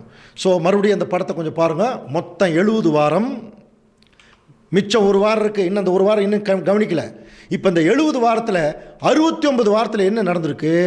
எருசலேமை திரும்ப எடுப்பித்து கட்டுவதற்கான கட்டளை வெளிப்படுவது முதல் மேசியா வர்ற வரைக்கும் 69 வாரம் முடிஞ்சுதா? மிச்சம் என்ன வாரம் இருக்குது? அப்போ இயேசு கிறிஸ்து 29வது வயசில் முடிஞ்சு 30வது வயசில் ஞானஸ்தானம் எடுத்துட்டார். இப்போ நம்ம கால்குலேஷன் எதுனா 30 வயசு வரைக்கும் கரெக்டாக அவர் வந்து இருக்கிறாருங்கிறது தெரிஞ்சிச்சு. 30வது வயசில் அவர் ஊழியத்துக்கு போயாச்சு ஞானஸ்தானம் எடுத்துட்டு. அதுக்கப்புறம் எத்தனை வருஷம் உயிரோடு இருந்தாருங்கிறது தான் முக்கியம். அதை சொல்கிறதாங்க அந்த கடைசி வாரம். புரியுதா? பாருங்கள், அந்த வசனம் கவனிக்கல் பார்க்கலாம். தானியேல் 9:27 வாசிங்க. அவர் 1 வாரமளவும் அநேகருக்கு உடன்படிக்கையை அந்த 1 வாரம்ங்கிறது கடைசி வாரம், 70வது வாரம். புரிஞ்சுதுங்களா? அப்போ அந்த 1 வாரம் அளவும் அவர் அநேகருக்கு உடன்படிக்கை. அப்போ அந்த 1 வாரமும் உடன்படிக்கை உறுதிப்படுத்துகிறார். ஆனால் அதே சமயத்தில் அந்த வாரம் பாதி சென்ற போது பலியையும் காணிக்கையும் என்ன பண்ணாரா? ஒழிய பண்ணினார். ஸோ அப்போ அந்த மிச்சம் இருக்கிற 1 வாரம்ங்கிறது பாருங்கள், அதுக்கு கூட ஒரு வாரம் இருக்கு. எவ்வளோ நாள்? 7 நாள். அப்போ 7 நாள்னா 7 வருஷம். புரியுதுங்களா? இயேசு கிறிஸ்து ஞானஸ்தானம் எடுத்ததுக்கப்புறம் இன்னும் 7 வருஷம் டைம் இருக்குது. அது 7 நாள். ஆனால் அந்த 7 நாளில் பாதி 3. புரியுதுங்களா? 7 நாளில் பாதி எவ்வளவு? 3 நாளிலிகா 3 வருஷம். கிபி 29 முடிஞ்சு 30வது வயசில் ஞானஸ்தானம் எடுக்கிறார். 69 வாரம் முடிஞ்சிடுச்சு. மிச்சம் கடைசி 1 வாரம். அந்த 7 நாளுங்கிறது 7 வருஷம். அந்த 7 வருஷத்தில் 3 வருஷத்திலேயே பாதியிலேயே பலியையும் காணிக்கையும் ஒழிய பண்ணினார். புரியுதுங்களா? அந்த 3 வருஷம் முடியும் போது தன்னையே தேவனுக்கு ஜீவ பலியாக கொடுத்தார். இதைத்தான் பவுல் எழுதுகிறார். எபேசியர் 5:2 வாசிங்க. கிறிஸ்து நமக்காக தம்மை தேவனுக்கு சுகந்த வாசனையான காணிக்கையாகவும் பலியாகவும் ஒப்பு கொடுத்து நம்மில் அன்பு கூர்ந்தது போல நீங்களும் அன்பிலே நடந்து கொள்ளுங்கள். அப்போ அந்த 3 வருஷம் முடியும் போது ஆண்டவர் இயேசு கிறிஸ்து தன்னை ஜீவ பலியா ஒப்பு கொடுத்தார். அப்போ இஸ்ரேல் ஜனங்களுக்கு தேவன் கொடுத்த அந்த 70 வாரத்தில் கடைசி வாரம் கொஞ்சம் கவனிச்சினா அந்த 1 வாரம். இப்போ இயேசு கிறிஸ்து 30வது வயசில் ஞானஸ்தானம் எடுக்கிறார். 3 வருஷம் ஊழியம் பண்ணி 33 வருஷத்தில் அவர் மரித்து போனார். புரிஞ்சுங்களா? இந்த கால்குலேஷன் தாங்க இயேசு கிறிஸ்து 33 வருஷம் இருந்தாருங்கிறத சொல்லுது. டைரெக்டாக 33 வருஷம் எங்கேன்னு சொல்லு. இது இன்னொரு விஷயம் கூட இருக்குது. அந்த 3 வருஷத்தில் அதோட கிறிஸ்துவுடைய வாழ்க்கையோட அது முடியல. இஸ்ரேல் ஜனங்களுக்கு மறுபடியும் பாருங்கள், அந்த ஒரு வாரம்ங்கிறதுல மிச்சம் 3 வருஷம் இருந்தது இல்லையா, அந்த 3 வருஷமும் இஸ்ரேல் ஜனங்களுக்கு தேவன் கொடுத்தார். அதுக்கு பிறகுதான் புறஜாதிகளுக்கு அந்த அழைப்பு என்ன ஆகுது, போச்சான். உங்களுக்கு நான் நல்லா படித்து உங்களுக்கு தெரியும், இந்த சத்தியத்துக்குள்ளே வந்த முதல் புறஜாதி யார் தெரியுங்களா? கொர்னேலியஸ்ன்னு சொல்லுவாங்க. கொர்னேலியஸ் சொல்லக்கூடிய ஒரு 100க்கு அதிபதி. அவர் தான் முதல் உள்ள வரார். எப்போ உள்ள வர்றாருன்னு வேத கால்குலேஷன் சொல்லுதுன்னா, கரெக்டாக இயேசு கிறிஸ்துடைய மரணத்துக்கு பின்னால் 3 வருஷத்துக்கு பின்னாடி அந்த அழைப்புக்குள்ளே வரார். அதுக்கு முன்னாடியே கிறிஸ்துவுக்கு அவர் அறிமுகம் இருந்தது. சில விஷயம் ஆண்டவர் இயேசு கிறிஸ்துவிட்ட நிறைய கேட்டிருக்கார், புரியுதுங்களா? ஆனால் அவன் அந்த அழைப்புக்குள்ளே வந்தது கரெக்டாக அந்த 3 வருஷம். அப்போது டோட்டல் 70 வருஷங்கிறது 490 வருஷங்கள் முடியுது. முடிஞ்ச உடனே புறஜாதிகளுக்கு அந்த அழைப்பு போயிடுச்சு இல்லையா. இதை தாங்க தேவன் தானியேலுக்கு சொல்கிறார், உன் ஜனத்தின் மேலே நான் 70 வாரம் வச்சுருக்கப்பா, 490 வருஷம் வச்சுருக்கேன். அதில் முக்கியமான ஒரு விஷயம் நடக்குது. 69 வாரம் முடியும் போது இயேசு கிறிஸ்து என்னுடைய மகன் உங்கள் மத்தியில் வந்துடுவார். ஒரு வாரம், இன்னும் 7 வருஷம் உங்களுக்கு டைம் தர்றேன். அதில் 3 வருஷத்தில் அவருடைய பலியை நிறைவேற்றிடுவார். அவர் நிறைவேற்றி முடிச்சுட்டு அதோட நிற்க போகிறதில்ல. அவருடைய சீஷர்கள் மறுபடியும் இஸ்ரேல் ஜனங்களுக்கு போய் சொன்னாங்க. நீங்கள் அப்போஸ்தலர் 13ஆம் அதிகாரத்தில் படிச்சு பாருங்கள். ஆபிரகாமின் சந்ததியில் பிறந்தவர்களே, உங்களுக்கு தான் ரட்சிப்பின் வசனம் கொடுக்கப்பட்டதுன்னு போய் சொன்னாங்க. கேட்கல. இதோ நாங்கள் புறஜாதியர் இடத்துல போகிறோம்னு போயிட்டாங்க பவுல் எல்லாம். அது அந்த எக்ஸ்ட்ரா 3 வருஷம் முடிஞ்சுது. 70 வருஷங்கள், அந்த 70 வார கால கணக்கு 490 வருஷங்கள் முடியும் போது இந்த அழைப்பு புறஜாதிக்குள்ளே போயிடுச்சு இல்லையா. ஓகே, ஸோ இதில் என்ன நமக்கு தெரியுது? இயேசு கிறிஸ்து இந்த பூமியில் வாழ்ந்தது 33 வருடங்கள். ஓகே, இதற்கும் ஆண்டவர் இயேசு கிறிஸ்துடைய பிறப்புக்கும் என்ன சம்பந்தம்? என்ன சம்பந்தம் தெரியுங்களா? இப்போ இயேசு கிறிஸ்து எத்தனை வருஷம் வாழ்ந்தார்னு கிளியராக தெரிஞ்சிருச்சா? இன்னும் அவர் எப்போ பிறந்தாருங்கிறது முதல் ரூபகாரத்தில் அக்டோபர் மாதம்னு பார்த்தோம். இப்போ 2வது ரூபகாரத்தில் எத்தனை வருஷம் உயிர் வாழ்ந்துட்டாருங்கிறது தெரிஞ்சிருச்சு. எப்போ அவர் மரணம் அடைந்தாருங்கிறது தெரிஞ்சிருச்சுன்னா, அதிலிருந்து 33 வருஷத்தை பின்னோக்கி நீங்கள் கால்குலேட் பண்ணிங்கன்னா அவருடைய பிறந்த வருஷம், பிறந்த தேதி வந்துடும் இல்லையா. ஸோ இப்போ ஆண்டவர் எப்போ மரித்தார், நம்ம ஏற்கனவே அவுட் டு ஸ்டடி பைபிள் 2-3வது பாகத்தில் பார்த்தோம்னு நினைக்கிறேன். அந்த பஸ்காவுடைய பலியை பற்றி படிக்கிறோம் இல்லையா. இயேசு கிறிஸ்து இந்த பூமியில் வரும்போதே அவர் எந்த நிழலில் வந்து தன்னுடைய ஜீவனை கொடுத்தார்? யாத்திராகமம் 12ஆம் அதிகாரம் 6ஆம் வசனம், அதை இந்த மாதம் 14ஆம் தேதி வரைக்கும் வைத்திருந்து இஸ்ரேல் சபையின் ஒவ்வொரு கூட்டத்தாரும் சாயங்காலத்தில் அதை அடித்து. அப்போ பாருங்க, யாத்திராகமம் 12ஆம் அதிகாரம் 1-இருந்தே நீங்கள் படிச்சு பாருங்க. இந்த மாதம் உங்களுக்கு பிரதான மாதம், இது வருஷத்தின் 1ஆம் மாதமாக இருப்பதாக. இதில் 10ஆம் தேதி ஒரு ஆட்டை செலக்ட் பண்ணும் வீட்டுத் தலைவர். 14ஆம் தேதி வரைக்கும் வச்சுருந்து 14ஆம் தேதி அதை சாயங்காலம் அடித்து புளிப்பில்லாத அப்பத்தோடு கசப்பான கீரையோடும் அதை சாப்பிடணும் சொன்னார் இல்லையா. அப்படி அந்த மாதிரி சாப்பிட்டதுனால அன்னைக்கு இஸ்ரேல் ஜனங்களுடைய முதற் பிறந்த குழந்தைகள் காப்பாற்றப்பட்டது அந்த சங்காரத்தில். அது நிமித்தம் ஒட்டுமொத்த இஸ்ரேல் ஜனங்களுடையும் வந்தாங்க இல்லையா. அதே மாதிரி இந்த பூமியில் கூட இங்கே ஒரு முதற் பிறந்த குழந்தைகள் இருக்கிறாங்க, திருச்சபை. அதனால தான் பவுல் இவங்களை பற்றி எழுதும்போது, ஆகையால் நீங்கள் புளிப்பில்லாது இருக்கிறபடியே புதிதாய் பிசைந்த மாவாய் இருக்கும்படி பழைய புளித்த மாவை களைந்து போடுங்கள், ஏனெனில் நம்முடைய பஸ்காவாகிய கிறிஸ்து நமக்காக பலியிடப்பட்டிருக்காரு. அப்போது அன்னைக்கு எப்படி அந்த பஸ்கா ஆட்டுக்குட்டி எப்போ அடிக்கப்பட்டதோ அதே நாளில் தாங்க ஆண்டவர் இயேசு கிறிஸ்து இங்கே அடிக்கப்பட்டார். அப்போ அது எந்த மாதம்? நீசான் மாதம், ஏப்ரல் மாதம். அப்போ நல்லா புரிஞ்சுக்கலாமா? அப்போ ஏப்ரல் மாதம் தாங்க இயேசு கிறிஸ்து அவர் மரித்த மாதம். அப்படின்னா இந்த ஏப்ரல் மாதம் அதிலிருந்து 33 வருஷத்தை பின்னாடி கணக்கு போட்டிங்கன்னா, ஏன்னா அவருடைய கால்குலேஷனில் சந்திரனுடைய காலக்கணக்கு தானே, வருஷத்துக்கு 360 நாள் தான், ஒரு மாதத்துக்கு 30 நாள் தான். அதனால் எந்த வேரியேஷனும் வராது. அப்போ ஏப்ரல் மாதத்திலிருந்து நீங்கள் பின்னோக்கி கால்குலேட் பண்ணி பாருங்கள். கொஞ்சம் டைம் எடுத்து பண்ணுறதுனா பண்ணலாம். அல்லது இது வந்து மாத கணக்கில் ஒரே ஆர்டரில் வர்றதுனால அந்த ஏப்ரல் மாதம் இருக்கு இல்லையா, அந்த மாதத்தான் அவர் இறந்த தேதி, அதிலிருந்து கரெக்டாக 6 மாதத்தை நீங்கள் டிரெக்ட் பண்ணிங்கன்னா அதுவும் அக்டோபரில் தான் வரும். இதை வந்து நீங்கள் சேலஞ்ச் பண்ணிவிட்டு என்ன பண்ணுங்க, வீட்டில் உட்காந்து ஏப்ரல் மாதத்துலேருந்து 33 வருஷத்தை அப்படியே பின்னாடி கால்குலேட் பண்ணி பாருங்கள். நாங்கள் கன்ஃபார்ம் பண்ணிட்டு தான் சொல்கிறோம், சரிங்களா? சரியாக அக்டோபரில் தான் வரும். அன்புக்குரிய சகோதர சகோதரர்களே, கவனிக்கலாம். அப்போது ஆண்டவர் இயேசு கிறிஸ்து, கவனிக்கிறீங்களா, அக்டோபர் மாதம் பிறந்தார், ஏப்ரல் மாதம் மரித்தார். அப்போ ஏப்ரல் மாதத்தில் மரித்த அந்த மாதத்துலேருந்து 33 வருஷத்தை பின்னாடி கால்குலேட் பண்ணிங்கன்னா அது அக்டோபர் மாதம் தான் வரும். ஸோ இது 2வது ரூபகாரம். இயேசு கிறிஸ்து அக்டோபரில் தான் பிறந்தார் என்பதற்கு. புதுசாக இருக்குல்ல? புதுசு இல்லைங்க, இது பழசு. இதுதான் ஒரிஜினல். நம்ம படிக்கலை, அவ்வளோதான். நம்ம யாருக்கும் இது கவனிக்கலை. ஆனால் இப்போ நமக்கு புதுசாக தெரியும். ஆனால் இது பைபிளில் ஏற்கனவே இருந்தது. மூத்த சகோதரர்களெல்லாம் நல்லா ஆராய்ச்சி பண்ணி சொன்னாங்க. என்னென்னா, அவர்கள் அன்னைக்கெல்லாம் அவங்களுக்கு சொல்கிறதுக்கான வசதி வாய்ப்பு இல்லை. ஏதோ தெரிஞ்ச அளவுக்கு சொல்லிட்டு போயிட்டாங்க. அதற்குள்ளே சாத்தான் இந்த பூமியில் கலையை வதச்சிட்டான். இதை தவிர மற்றதெல்லாம் டெவலப் ஆகி வந்துடுச்சு. பாடுறது, இன்றைக்கி கிறிஸ்மஸ் டைம்னு ஆச்சுன்னா பாடுறது, டான்ஸ் ஆடுறது, பண்ண விளக்கல் சினிமா மாதிரி ஆயிடுச்சு. களியாட்டுக்கள் வந்துருச்சு. இயேசு கிறிஸ்து இந்த பூமியில் எவ்வளோ ஒரு தாழ்மையாக ஒரு ஏழ்மையில் பிறந்தாருங்கிறது எல்லாம் மறந்துட்டாங்க. அதை எந்த அளவுக்கு லக்ஸூரியாக கொண்டாட முடியுமோ அந்த அளவுக்கு கொண்டாட வேண்டிய சூழ்நிலை வந்துடுச்சு. சரி, பரவாயில்ல, அதுக்கு பின்னாடி விளக்கம் பார்க்கலாம்.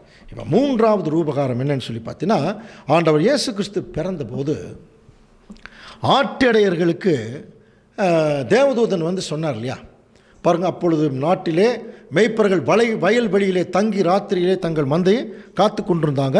அப்போ தான் தேவதூதன் சொல்கிறார், இன்று கர்த்தராகிய கிறிஸ்து என்னும் ரட்சகர் உங்களுக்கு தாவீதின் ஊரில் பிறந்திருக்கார்.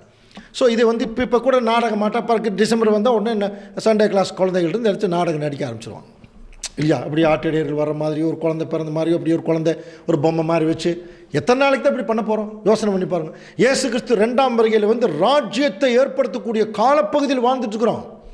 இன்னமும் என்ன பண்ணிட்டு இருக்கிறோம்? அவர் ஆறாரோ பாலகனேன்னு தொட்டலை போட்டு கொஞ்சிட்டே இருக்கிறோம். இல்லை, என்ன ஆச்சரியம்னா அவரையே வளர விடுறதில்லை. அப்புறம் நம்ம எங்கே வளருது பாருங்க. அப்போ இயேசு கிறிஸ்து என்ன மாதிரி வேலைங்க பண்ணிட்டு இருக்கிறாருன்னு தெரியாமல் இன்னமும் குழந்தையா வச்சு கொஞ்சிட்டே இருக்கிற பாருங்க. எவ்வளோ மோசமான விஷயம். இதை தாங்க தேவன் பார்க்குறார். சரி, அன்புக்குரிய சகோதரர்களே, அப்போ ஆட்டிடையர்கள் அங்கே மந்தை மேய்ச்சிருந்தான்னு படிக்கிறோம் இல்லையா? இது இஸ்ரேலுடைய இயற்கை அமைப்பை கொஞ்சம் கவனிச்சுன்னா, டிசம்பர் மாதம் கடுமையான குளிர் இருக்குமா இஸ்ரேலில்.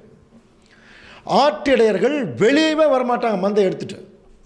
இதெல்லாம் அங்கே அவங்களுடைய இன்ஃபர்மேஷன் தான், புரியுதுன்னா? டிசம்பர் மாதத்தில் கடுமையான குளிரும் பனியும் இருக்கும். அந்த டைமில் ஆட்டிடையர்கள் வெளியே வரக்கு வாய்ப்பு இல்லை. பட் அக்டோபர் மாதத்தினுடைய அந்த அந்த செகண்ட் வீக் வரைக்குமே பார்த்தீங்கன்னா இந்த குளிர் அவங்க ரொம்ப கம்மியாக தான் இருக்கும். இன்னும் கொஞ்சம் வெயில் காலம் கூட சொல்லலாம்.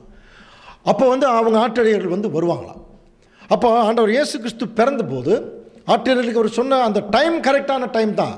நம்ம தான் அதை தவிர என்ன பண்ணிட்டோம், நம்ம புரிஞ்சுக்கிட்டோம். சரி, இது இப்படியாக இருக்க அப்படின்னா அப்போ இயேசு கிறிஸ்து டிசம்பர் 25ஆம் தேதி பிறக்கலை, அக்டோபரில் தான் பிறந்திருக்கார். அப்படின்னா 25ஆம் தேதி எப்படி வந்துச்சு?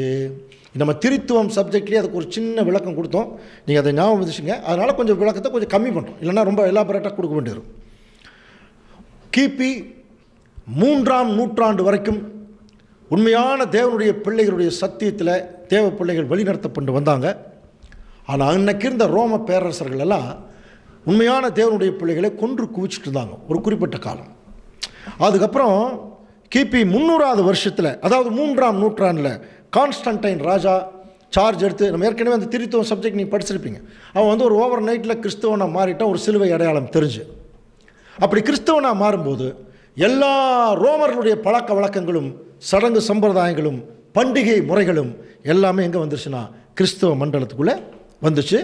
இதில் வேர்ல்டு புக் ஆஃப் என்சைக்ளோபீடியா அந்த புஸ்தகங்கள் எல்லாம் போனீங்கன்னா அதுக்கு நிறைய விளக்கம் கொடுக்கப்பட்டிருக்கு, புரியுதுங்களா? நிறைய இதுக்கான நிறைய புஸ்தகங்கள் கூட வந்துச்சு.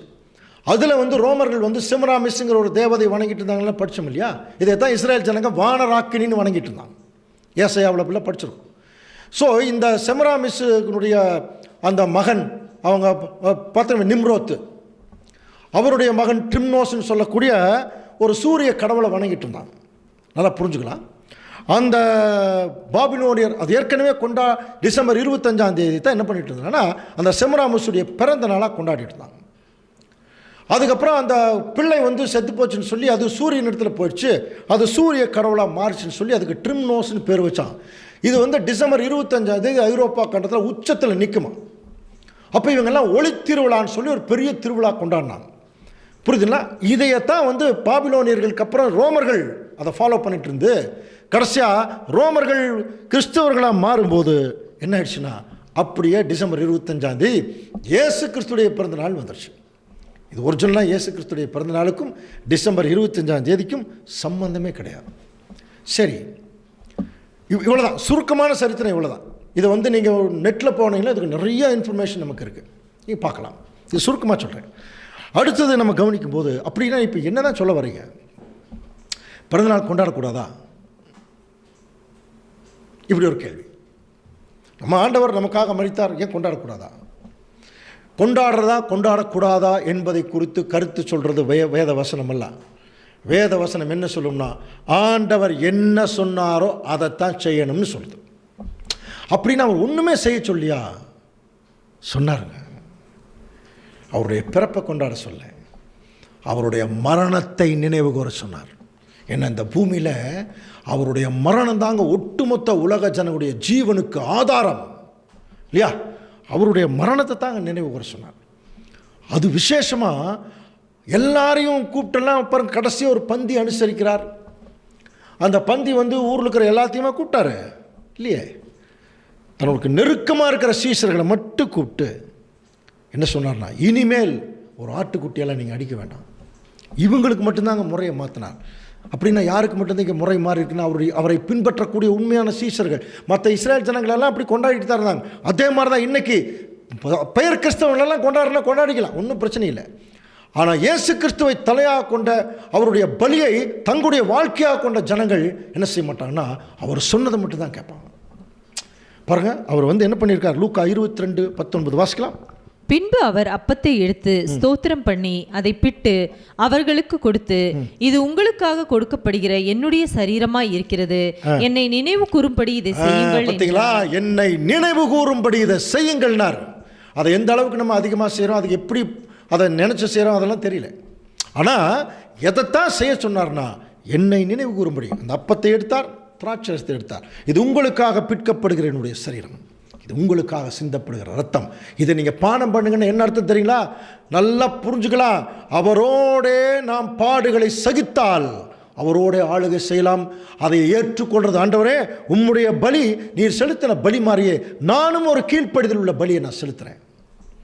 உம்முடைய பலியில் எனக்கும் என்ன செய்யுங்க, உம்முடைய கீழ்ப்படிதலுக்குள்ள எனக்கு ஒரு வாய்ப்பு கொடுங்க. புரியுதுங்களா? இதை வந்து நான் செய்கிறேங்கிறத ஒரு அடையாளத்தின் மூலம் காட்டுறது தான் அந்த ஒரு அப்பத்தை சாப்பிட்றதும் அந்த ஒரு திராட்சரசத்தை குடிக்கிறோம். இன்னும் நிறைய மீனிங்கெல்லாம் இருக்குது, ரொம்ப டீப் மீனிங்கெல்லாம் இருக்குது. அதெல்லாம் நம்ம தெரிஞ்சால் அழுதுருவோம். இதை வந்து பவுல் புரிஞ்சுக்கிட்டு அவர் என்ன சொல்கிறார் பாருங்க, 1 கொரிந்தியர் 11:26. ஆகையால் நீங்கள் இந்த அப்பத்தை புசித்து இந்த பாத்திரத்தில் பானம் பண்ணும் போதெல்லாம் கர்த்தர் வருமளவும் அவருடைய மரணத்தை தெரிவிக்கிறீர்கள். இப்போ நம்ம எதைத்தான் தெரிவிக்கணுமா? அவருடைய மரணத்தை, அதில் இருக்கிற மேன்மையை, அதில் இருக்கக்கூடிய சத்தியத்தை, இதைத்தான் நாமளும் உட்கொள்ள வேணும். இதைத்தான் மற்றவர்களுக்கும் சொல்லணும். புரிஞ்சுங்களா? இது கம்ப்ளீட்டாக சாத்தான் இதை வந்து இதனுடைய தாற்பரியத்தை மறைச்சு களியாட்டு, ஆடம்பரம், புரியுதுங்களா, பெரிய பெரிய வண்ண விளக்குகள், பெரிய பெரிய மியூசிக் இப்படி போட்டு டான்ஸு, பாட்டு, கூத்து, அப்புறம் இப்போ சமீபத்தில் விளையாட்டு போட்டி, என்னென்னமோ நடக்குது. வெளியில் உலகத்தில் என்னென்ன நடக்குதோ அத்தனை இங்கே நடக்குது பாருங்கள். இவர்கள் எல்லாம் கொண்டு வந்து ஒரு சாதாரண ஒரு கிறிஸ்தவ குழந்தைகள், வாலிபர்கள் கிறிஸ்துவை பின்பற்றுவதை எல்லாம் மறைச்சிட்டு டான்ஸு, பாட்டு, கூத்துன்னு கொண்டு போயிட்டான் சாத்தான். அதைய நிறைய போதகர்கள் கூட என்கரேஜ் பண்ணுறாங்க. ஆனால் நிறைய போதகர்கள் சத்தியத்தை ஓரளவுக்கு புரிந்து அதில் நடக்கணும்னு நினைக்கிறவங்க நிறைய பேர் எதிர்க்கிறவங்களும் நிறைய பேர் எதிர்க்கிறாங்க. அவ்வளோதான் விஷயம். அன்புக்குரிய சகோதர சகோதரி, ஆண்டவர் இயேசு கிறிஸ்து வந்து இந்த பூமியில் நம்மளை டான்ஸ் ஆடுறக்கோ அதுக்காக கூப்பிட்டுருக்காரு. இல்லை புது துணி போட்டு பெரிய ஜிகுனா துணியெல்லாம் போட்டு அப்படியே எல்லாத்தையும் வந்து அப்படியே பார்க்குறக்கு அப்படியே இல்லை. நாம் வந்து எவ்வளவுக்கு எவ்வளவு எளிமை உள்ளவர்களாக இந்த பூமியில் வாழ வேண்டுமோ அவருடைய மரணத்தை நினைவு கூறுவர்களாக இந்த பூமியில் நம்ம வந்து நடமாட வேணும். அப்படின்னா பண்டிகைகளை நாமெல்லாம் கொண்டாடலாமா வேண்டாமா சொல்லுங்கள்? பண்டிகைகளை கொண்டாடலாமா வேண்டாமா? இதை வந்து கண்டுபிடிக்கணும்னா இந்த பண்டிகைகளெல்லாம் இப்போ எப்படி வந்துச்சு தெரியுங்களா? டிசம்பர் 25 எப்படி வந்துச்சுன்னா, யாரோ ஒரு போப்பு மார்க்கத்தில் யாரோ அந்த பாருங்கள் ரோமர்கள் கொண்டு வந்து அதை அப்படியே போப்பு மார்க்கம் ஃபாலோ பண்ண ஆரம்பிச்சிட்டாங்க. ரோமன் கேத்தலிக்கு அங்கே தான் நிறைய அசுத்தங்களெல்லாம் வெளியே வந்தது. பின்னாடி ரொம்ப டீட்டெயிலாக வரும். அங்கேருந்து தான் இந்த மாதிரி போதங்கள் எல்லாம் வந்தது. நல்லா புரிஞ்சுக்கலாம். அது அப்படியே பாரம்பரியமாக கை கொண்டுட்டாங்க. இப்போ பாருங்கள், டிசம்பர் 25 இதெல்லாமே வந்து தவறான ஒரு விஷயம். மார்ட்டின் லூத்தர் இதெல்லாம் தாங்க தப்புன்னு 95 குற்றச்சாட்டுகள் எழுதி வச்சுட்டு வந்தாங்க ரோமன் கேத்தலிக் சர்ச் முன்னாடி, விட்டன்பர்க் சர்ச் முன்னாடி. இது தப்புன்னு வெளியே வந்தபோது நிறைய பேர் ப்ரொட்டஸ்ட் பண்ணி வெளியே வந்தாங்க. அவங்களுக்கு தான் ப்ரொட்டஸ்டன்ட்ஸ்னு பேர். வெளியே வந்தவங்க அங்கே செய்த தப்பையும் சேர்ந்து கொண்டு வந்து இங்கே செய்துட்ருக்குறோம். அதான் இங்கே நடந்துட்டுருக்கு. சரியா? அவர் நல்ல நோக்கத்துக்கு தான் வெளியே வந்தார் இல்லையா? அதை இப்போ வெளியே வந்த ஜனங்கள் என்ன பண்ணிட்டாங்க, அவர் நோக்கத்தை விட்டுட்டாங்க. அங்கே இருக்கிற பாரம்பரியத்தை அப்படியே கொண்டு வந்துட்டாங்க. இதை தான் ஆண்டவர் இயேசு கிறிஸ்து சொல்கிறார். மார்க் எழுதின சுவிசேஷம் 7ஆம் அதிகாரம் 7ஆம் வசனம். மனுஷருடைய கற்பனைகளை உபதேசங்களாக போதித்து, உபதேசங்களாக மனுஷருடைய கற்பனைகளை போதிக்கிறாங்க. வீணா எனக்கு ஆராதனை செய்கிறார்கள் என்றும் எழுதியிருக்கிற பிரகாரம் மாயக்காரராகிய உங்களை குறித்து உங்களை குறித்து நல்லாவே ஏசை எழுதியிருக்காரு. நீங்க எல்லாம் மனுஷருடைய கற்பனைகளை உபதேசங்களா போதிச்சு வீணா ஆராதனை பண்றீங்க. அது மட்டும் இல்லை, நீங்கள் தேவனுடைய கட்டளையை தள்ளிவிட்டு என்ன பண்றீங்க தெரியுமா? மனுஷருடைய பாரம்பரியத்தை கை கொண்டு வர்றீங்க. மனுஷனுடைய பாரம்பரியத்தை நீங்கள் கை கொண்டு வர்றீங்க. இன்றைக்கி அது நடக்குதுங்க. எத்தனை கிறிஸ்தவ குடும்பங்கள் முகூர்த்த நாளில் கல்யாணம் வைக்கிறாங்க தெரியுங்களா? புரியுங்களா? இந்த முகூர்த்த நாள் நல்ல நாள் கெட்ட நாள், இது நல்ல நேரம் கெட்ட நேரம், ராகு காலம் யாருங்க நிர்ணயிக்கிறது? இது யார் நிர்ணயிக்கிறது? தேவனா? இல்லைங்களா? யாரோ ஒரு ஜோசிகாரன் சொன்னதுங்க. ஒரு தவறான ஒரு விஷயத்தை ஜோசிகாரன் சொன்னதை கேலண்டரில் போட்டிருக்காங்க. அது மற்றவர்கள் பயன்படுத்தலாம், அது அவங்களுடைய உரிமை. உண்மையான கிறிஸ்தவ தேவனுடைய பிள்ளைகள் பைபிளை தாங்க ஃபாலோ பண்ணும். எத்தனை பேர் தெரியுங்களா? வந்துட்டு நல்ல நேரம் பார்த்து 6 மணியிலிருந்து 7 மணிக்குள் அருவருப்பு தேவனுடைய பார்வையில். இந்த வானத்தில் இருக்கிற படைப்புகள் எல்லாம் தேவன் காலங்களை நிர்ணயிக்கிறதுக்கு, அவங்களை பார்த்து நம்முடைய காலங்கள் எல்லாம் கணிக்கிறதுக்கு தான் சொன்னார். அதை பார்த்து பயந்துக்கிறதுக்கு இல்லை. அதை பார்த்து பயப்படுறதுனால தான் இன்றைக்கி பார்த்தீங்கன்னா ராகு காலம், கெட்ட காலம், சேது காலம், என்னமோ காலம்ங்கிறாங்க. அங்கே போகுது, இது இங்கே வருது, இது ராகு காலம், இங்கே இது செய்யக்கூடாது. இது எத்தனை கிறிஸ்துவர்கள் ஃபாலோ பண்ணிட்டு இருக்காங்க? பாரம்பரியம், சாத்தானுடைய பாரம்பரியம். அது தேவனுடைய பிள்ளைகளுக்கு எந்த ஃபார்மாலிட்டியும் கிடையாதுங்க. வசனத்துக்கு பின்னாடி போயிட்டே இருக்கணும், அவ்வளோதான். எல்லாவற்றுக்கு மேலாக நமக்கு ஜெபம், அதுதான் மிகப்பெரிய ஆயுதம். இப்படி தான் தேவனுடைய பிள்ளைகள் போகணுமே ஒழிய உலக பிரகாரமான பாரம்பரிய சடங்காச்சாரம் இதெல்லாம் சாத்தான் கொண்டு வந்தது. இன்னைக்கு கிறிஸ்தவர்கள் அது எதையும் கவனிக்கிறது இல்லை, பாரம்பரியங்களை சடங்காச்சாரங்களையும். இல்லையா? கல்யாணம் பண்ணிட்டு வரும்போது அப்படி எடுத்து ஆரத்தி, எதுக்கு எடுக்கிறீங்க ஆரத்தி? அதில் என்ன இருக்குது? அதுக்கு ஒரு விளக்கம் சொல்லுவாங்க, பார்க்கணும். ஒன்றுமே இல்லைங்க அதில் எல்லாம். நமக்கு தேவன் ஒரு மணமக்கள் 2 பேர் போய் தேவனுடைய பாதத்தில் ஒரு ஜெபம் பண்ணால் போதுங்க, அவர் கைதொட்டு ஆசீர்வதிக்கிறார். அதை விட்டுட்டு அந்த பழத்தை கொண்டு வந்து வைக்கிறது, ஆப்பிள் பழம் கொண்டு வந்து வைக்கிறது, பழம், தேங்காய், அப்புறம் என்னென்னமோ கொண்டு வந்து எதுக்கு? தேவனுடைய பால் காய்ச்சறேங்கிறது. கடைசியில் என்ன பால் காய்ச்சறது? காய்ச்சி என்ன ஆக போகுது? யோசனை பண்ணி பாருங்க. அது என்ன பால் காய்ச்சறது? போய் ஜெபம் பண்ணால் போதாதான்? பால் காய்ச்சறம் அது ஒரு தனி பாருங்க. என்னென்ன மாதிரி என்ன பாரம்பரியம். இதைத்தான் சொன்னார், நீங்கள் தேவனுடைய கட்டளையை தள்ளிட்டீங்க, மனுஷனுடைய பாரம்பரியத்தை கை கொண்டு வரீங்க. தேவன் அதனால தான் இஸ்ரேல் ஜனங்களுடைய காரியங்கள் எல்லாம் வெறுத்தார். சொல்கிறார் பாருங்க, ஏசாயா 1ஆம் அதிகாரம் 13ஆம் வசனத்தில், இனி வீண் காணிக்கை என்கிட்ட கொண்டு வராங்க. நீங்கள் தூபம் காட்டுறது எனக்கு அருவருப்பாக்குது. நீங்கள் அக்கிரமத்தோடைய ஆசரிக்கிற மாதப்பிறப்பையும் ஓய்வு நாளையும் சபை கூட்டத்தையும் நான் சகிக்க மாட்டேங்கிறார். அடுத்தது பாருங்க, உங்கள் மாதப்பிறப்புகள் உங்கள் பண்டிகைகளின் ஆத்மா வெறுக்குது, அவைகள் எனக்கு வருத்தமாக இருக்கு, அவைகளை சுமந்து நானே இழைச்சி போயிட்டேங்கிறார். பாருங்க, நானே இழைச்சி போயிட்டேன். அப்புறம் அடுத்த வசனம் வாசிக்கலாம். நீங்கள் உங்கள் கைகளை விரித்தாலும் என் கண்களை உங்களை விட்டு மறைக்கிறேன். நீங்கள் மிகுதியாய் ஜெபம் பண்ணினாலும் கை விரிச்சு ஆண்டவரே நீ என்ன ஜெபம் பண்ணாலும் அவர் கேட்க போறது இல்லை. ஏன்னா நம்முடைய கைகள் அக்கிரமத்தினால நிறைஞ்சிருக்குதான் இல்லையா? அதனால நம்ம இன்னைக்கு என்ன பண்ணிட்டு தெரியுங்களா? அன்புக்குரிய சகோதர சகோதரர்களே, கொஞ்சம் கடுமையான விஷயம்தான், வேறு வழி இல்லை. நாம் எல்லாம் கிறிஸ்துவை போல மாற வேணுங்கிறது பவுல் சொல்றார். கிறிஸ்து உங்களில் உருவாகும் அளவும் உங்களுக்காக கர்ப்பவேதனைப்படுற கலாத்தியரில் சொல்றார்.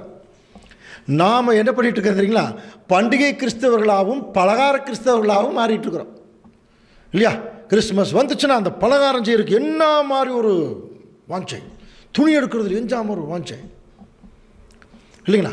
அப்புறம் 2 பேர் மாமா, ஒருத்தர் சித்தப்பா, பெரியப்பா 2 பேர் பேசிக்கிறாங்க. என்ன பேசிக்கிறாங்க பாருங்கள், தேவன் எப்படி மகிமைப்படுறார். மாமா, நான் உங்கள் வீட்டுக்கு கிறிஸ்மஸ்க்கு வரேன் ஃபேமிலியோட, நீங்கள் நியூ இயருக்கு எங்கள் வீட்டுக்கு வந்துடுங்க. எதுக்கு?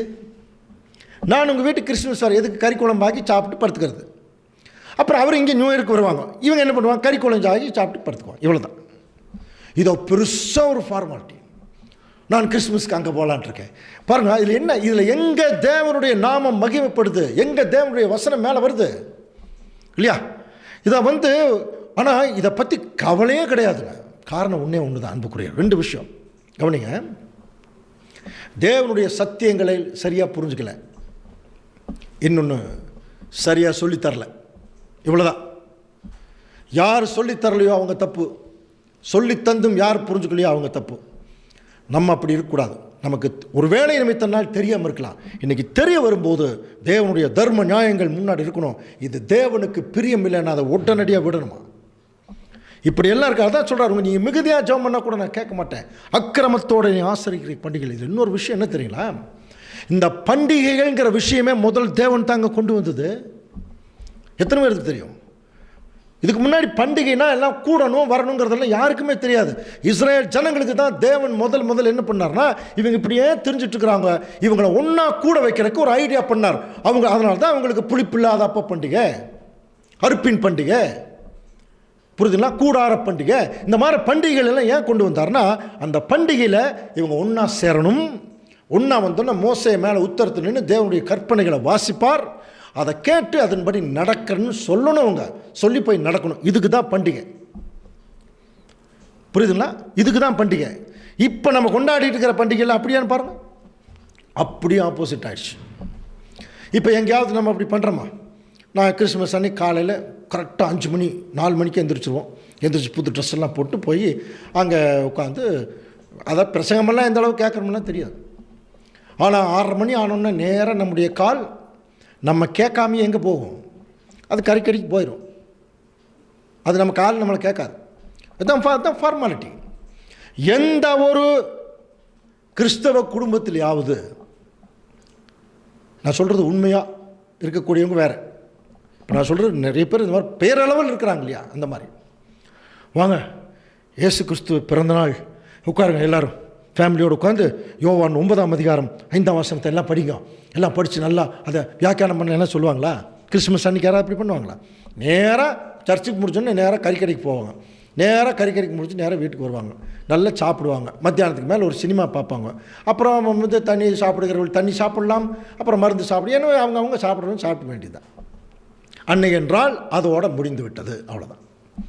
இப்படி தாங்க நார்மல் லைஃப் போயிட்டுருக்கு.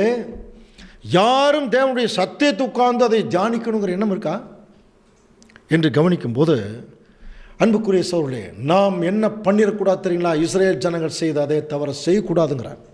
இப்போ வாசிக்கலாம், பவுல் எழுதுகிறார் பாருங்க. 1 கொரிந்தியர் 10ஆம் அதிகாரத்தில் 1ஆம் வசனம் எப்படி ஆரம்பிக்கிறார், வாசிங்க. இப்படி இருக்க சகோதரரே, நீங்கள் எவைகளை அறிய வேண்டும் என்று இருக்கிறேன் என்றால், நம்முடைய பிதாக்கள் எல்லாரும் மேகத்துக்கு கீழாய் இருந்தார்கள், எல்லாரும் சமுத்திரத்தின் வழியாய் நடந்து வந்தார்கள். இந்த வசனத்தை தயவு செய்து நீங்க வீட்டில் படிச்சு பாருங்க.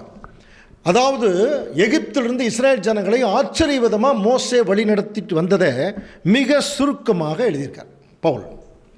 4ஆம் வசனத்தில் சொல்கிறார், எல்லாரும் ஒரே ஞானபானத்தை குடித்தார்கள், எப்படி எனில் அவர்களோடே கூட சென்ற ஞான கண்மலையின் தண்ணீரை குடித்தார்கள், அந்த கண்மலை கிறிஸ்துவே.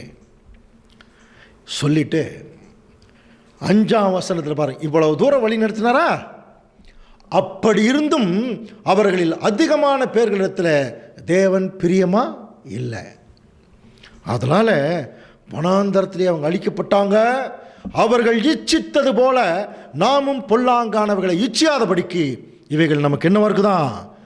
திருஷ்டாந்தங்களாக இருக்குது. என்ன நடந்துருச்சு தெரியுங்களா? எதுக்காக தேவன் பண்டிகை ஏற்படுத்தினார்? எல்லாரும் ஒன்றா வந்து உட்கார்ந்து தேவனுடைய கற்பனைகளை கவனித்து அதில் நடக்கிறதுக்கு தான் பண்டிகை. இவங்க என்ன பண்ணாங்க தெரியுங்களா?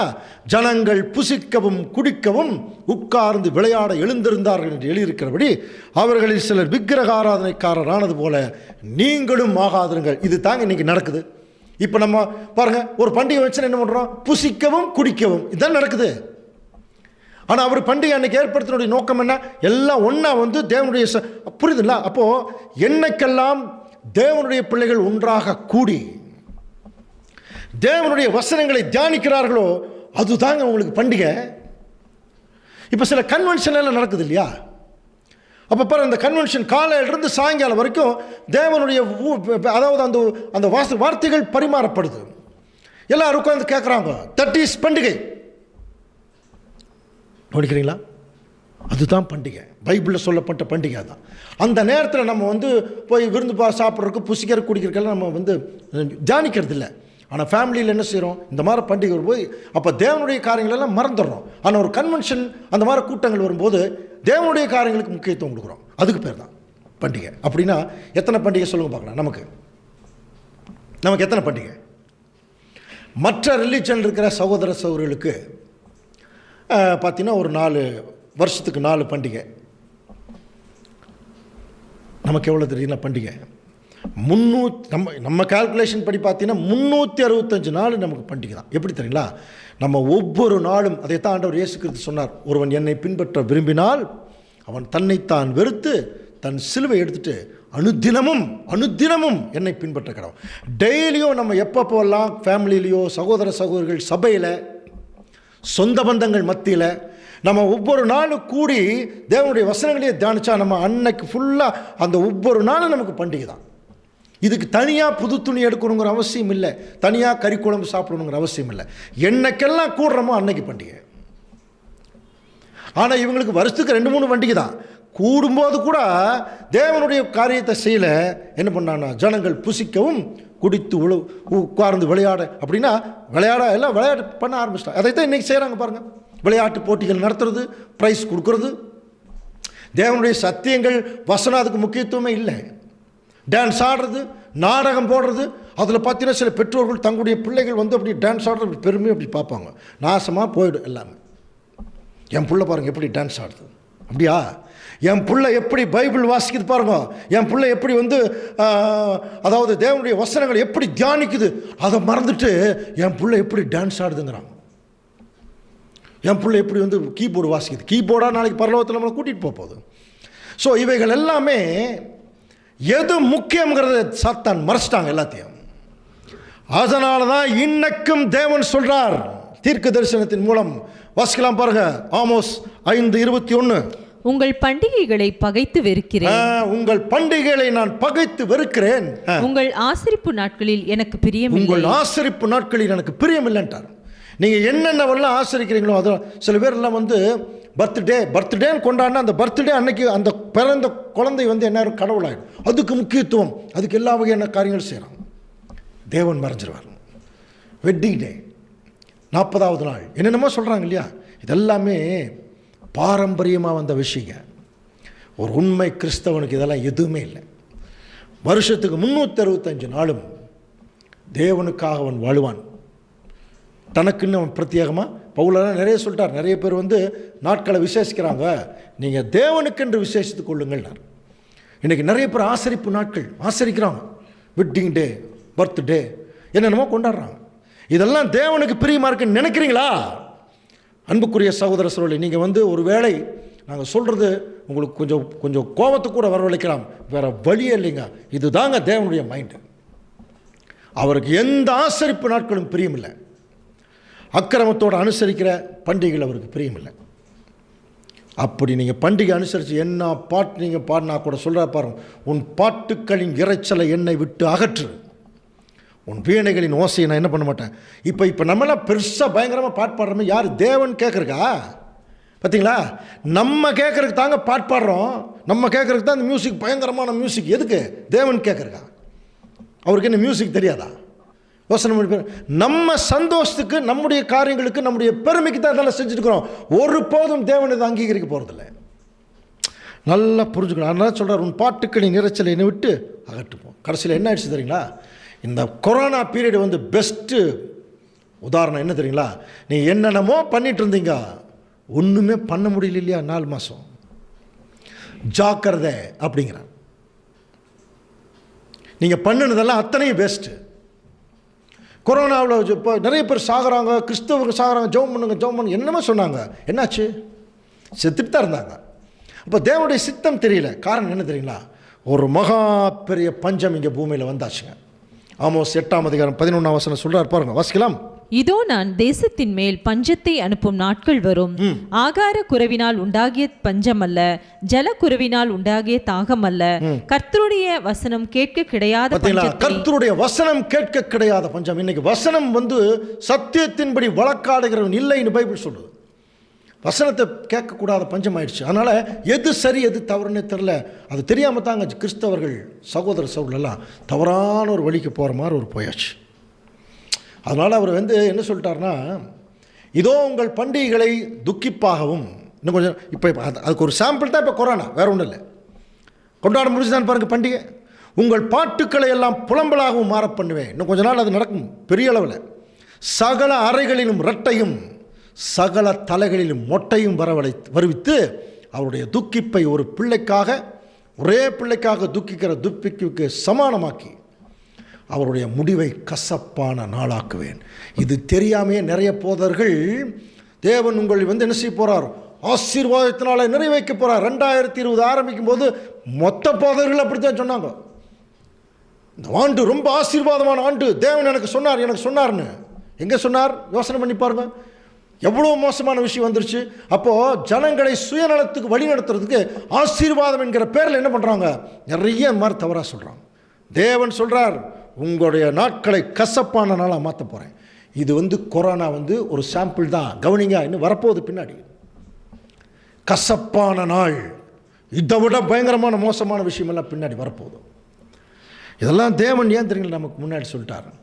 நாம் இன்னும் இந்த சத்தியத்தை இவ்வளவு தூரம் கேட்டுட்டு மறுபடியும் பண்டிகை கிறிஸ்தவர்களாகவும் பலகார கிறிஸ்தவர்களாகவும் இருந்துட்டா ஒரு மேலான அழைப்பை நம்ம இழக்க வேண்டியது இருக்கும். ஏன்னா விவரம் தெரியாமல் இருக்கிறோம். சாமியேல் தீர்க்கதரிசி எழுதினார் அன்னைக்கு இஸ்ரேல் ஜனங்களுக்கு. என்ன எழுதுறாருன்னா பாருங்க, வாசிக்கலாம். 1 சாமுவேல் 7:3 அப்பொழுது சாமுவேல் இஸ்ரேல் குடும்பத்தார் யாவரையும் நோக்கி, நீங்கள் உங்கள் முழு இருதயத்தோடும் கர்த்தரிடத்தில் திரும்புகிறவர்களானால் அந்நிய தேவர்களையும் அஸ்தரோத்தையும் சொல்றா பாருங்க, அந்நிய தேவர்களையும் அஸ்தரோத்தையும் உங்கள் நடுவில் இருந்து விலக்கி உங்கள் இருதயத்தை கர்த்தருக்கு நேராக்கி பிதாவாகிய தேவனை நோக்கி அவருக்கே ஆராதனை பண்ணுங்க. இதை நம்ம ஏற்கனவே இந்த திருத்துவம் சப்ஜெக்ட்ல சொன்னோம். அந்நிய தேவர்களையும் அஸ்தரோத்ங்கிற வார்த்தை தான் பின்னாடி ஈஸ்டார்னு மாறி கடைசியில் ஈஸ்டர்னு வந்தது. இயேசு கிறிஸ்துவுடைய உயிர்த்தெழுதலுக்கும் ஈஸ்டருக்கும் சம்பந்தமே இல்லை. இதெல்லாம் ரோமானியர்கள் கொண்டு வந்த பாரம்பரிய வழக்கம், பாரம்பரிய பழக்கம். இதற்கும் சத்தியத்துக்கும் சம்பந்தமே இல்லை. அதனால தான் அன்புக்குரிய சகோதர சகோதரர்களே, இந்த பண்டிகைகளை எல்லாம் தேவன் வெறுக்கிறார். இதை விரும்புகிறவங்களுக்கு கொஞ்சம் கஷ்டமாக தான் இருக்கும் இந்த பிரசங்கம். ஆனால் தேவன் சொல்கிறது தானே சொல்லி ஆகணும் இல்லையா? அப்படின்னு நீங்கள் பண்டிகை கொண்டாட வேண்டாமா? கொண்டாடுங்க. 24 மணி நேரம் கொண்டாடுங்க. 365 நாளும் கொண்டாடுங்க. எப்படி கொண்டாடுங்க பாருங்க. இதுதான் நமக்கு அருமையான விருந்து. எப்பப்போல்லாம் கூடுறோமோ, எப்பப்போல்லாம் சபை கூடுறோமோ, எப்பப்போல்லாம் வசனத்தை தியானிக்கிறோமோ அப்போல்லாம் நமக்கு பண்டிகை தான். புரியுதுங்களா? அப்போது நம்ம பிறந்த நாளுக்கு துணி எடுக்கிறோம், கல்யாணத்துக்கு துணி எடுக்கிறோம், பெரிய பெரிய பண்டிகைக்கு துணி எடுக்கிறோம். எத்தனை பேர் கன்வென்ஷனுக்கு துணி எடுக்கிறாங்க? நான் கன்வென்ஷனுக்கு போகிறேன், புது சட்டை போட்டு போகிறேன், அந்த மாதிரி ஒரு சிந்தனை. அப்படியெல்லாம் யாரும் இருக்க மாட்டாங்க இல்லையா? கல்யாணத்துக்கு இன்னும் சொல்லப்போனால், எந்த ஒரு சகோதரி ஒரு கல்யாணத்துக்கு பட்டுப்புடவை கட்டாமல் போகுதோ அந்த சகோதரி தேவனிடத்தில் போயிடும், புது சிருஷ்டி ஆகிடும். இவ்வளோதான் உச்சக்கட்ட சாக்ரிஃபைஸ். அதுதான். ஆனால் அதுக்கு நம்ம என்ன பண்ணுமா? ப்ராக்டிஸ் பண்ணி ஆகணும். இப்போ நான் சொல்கிறது சகோதரி மட்டுமல்ல, சகோதரர்களையும் சேர்த்து தான் இல்லையா? அதனால் அது புரிஞ்சுக்க வேண்டியது நம்ம எல்லாருமே. அப்போ இது எதுக்காக சொல்ல வரேன்னா, அப்படி நம்ம கல்யாணத்துக்கு போகும்போது பட்டுப்புடவை கட்டாமல் போக முடியாது, செத்து போயிடுவோம் எல்லாருமே. ஏன்? கல்யாணமே பட்டுப்புடவை கட்டுறதுக்கு தாங்கிற அளவுக்கு ஆயிடுச்சு இப்போ இல்லைங்களா? ஸோ அன்பு, இது எதுக்காக சொல்ல வரேன்னா, பாரம்பரியம், சடங்காச்சாரம், பேராசை எல்லாம் வந்துருச்சு. ஜனங்களை ரொம்ப நெருக்குது. ஏன்? வேத வசனம் கம்ப்ளீட்டாக வெளியே போனதுனால மற்றது எல்லாம் உள்ளே வந்துருச்சு, நெருக்கிட்டு இருக்கு. இப்போ நீங்கள் என்ன தான் ஜெய் சொல்கிறீங்க? கடைசியாக பவுல் ஒரு விஷயத்தை சொல்லி முடிக்கிறார். வாசிக்கலாம். ரோமர் 12ஆம் அதிகாரம் 1ஆம் வசனம். அப்படி இருக்க சகோதரரே, பாருங்க, அப்படி இருக்க சகோதரரே, நீங்கள் உங்கள் சரீரங்களை பரிசுத்தமும் தேவனுக்கு பிரியமுமான ஜீவ பலியாக ஒப்புக் கொடுக்க வேண்டும் என்று தேவனுடைய இரக்கங்களை முன்னிட்டு உங்களை வேண்டிக் கொள்கிறேன். இதுவே நீங்கள் செய்யத்தக்க புத்தியுள்ள ஆராதனை. இவ்வளவுதாங்க. அப்ப தேவன் நம்ம கிட்ட பண்டிகை கொண்டாட சொல்றாரா? புத்தியுள்ள ஆராதனை செய்ய சொல்றாரு. எதை ஏத்துக்குவார்னு நாமளே முடிவு பண்ணலாம்.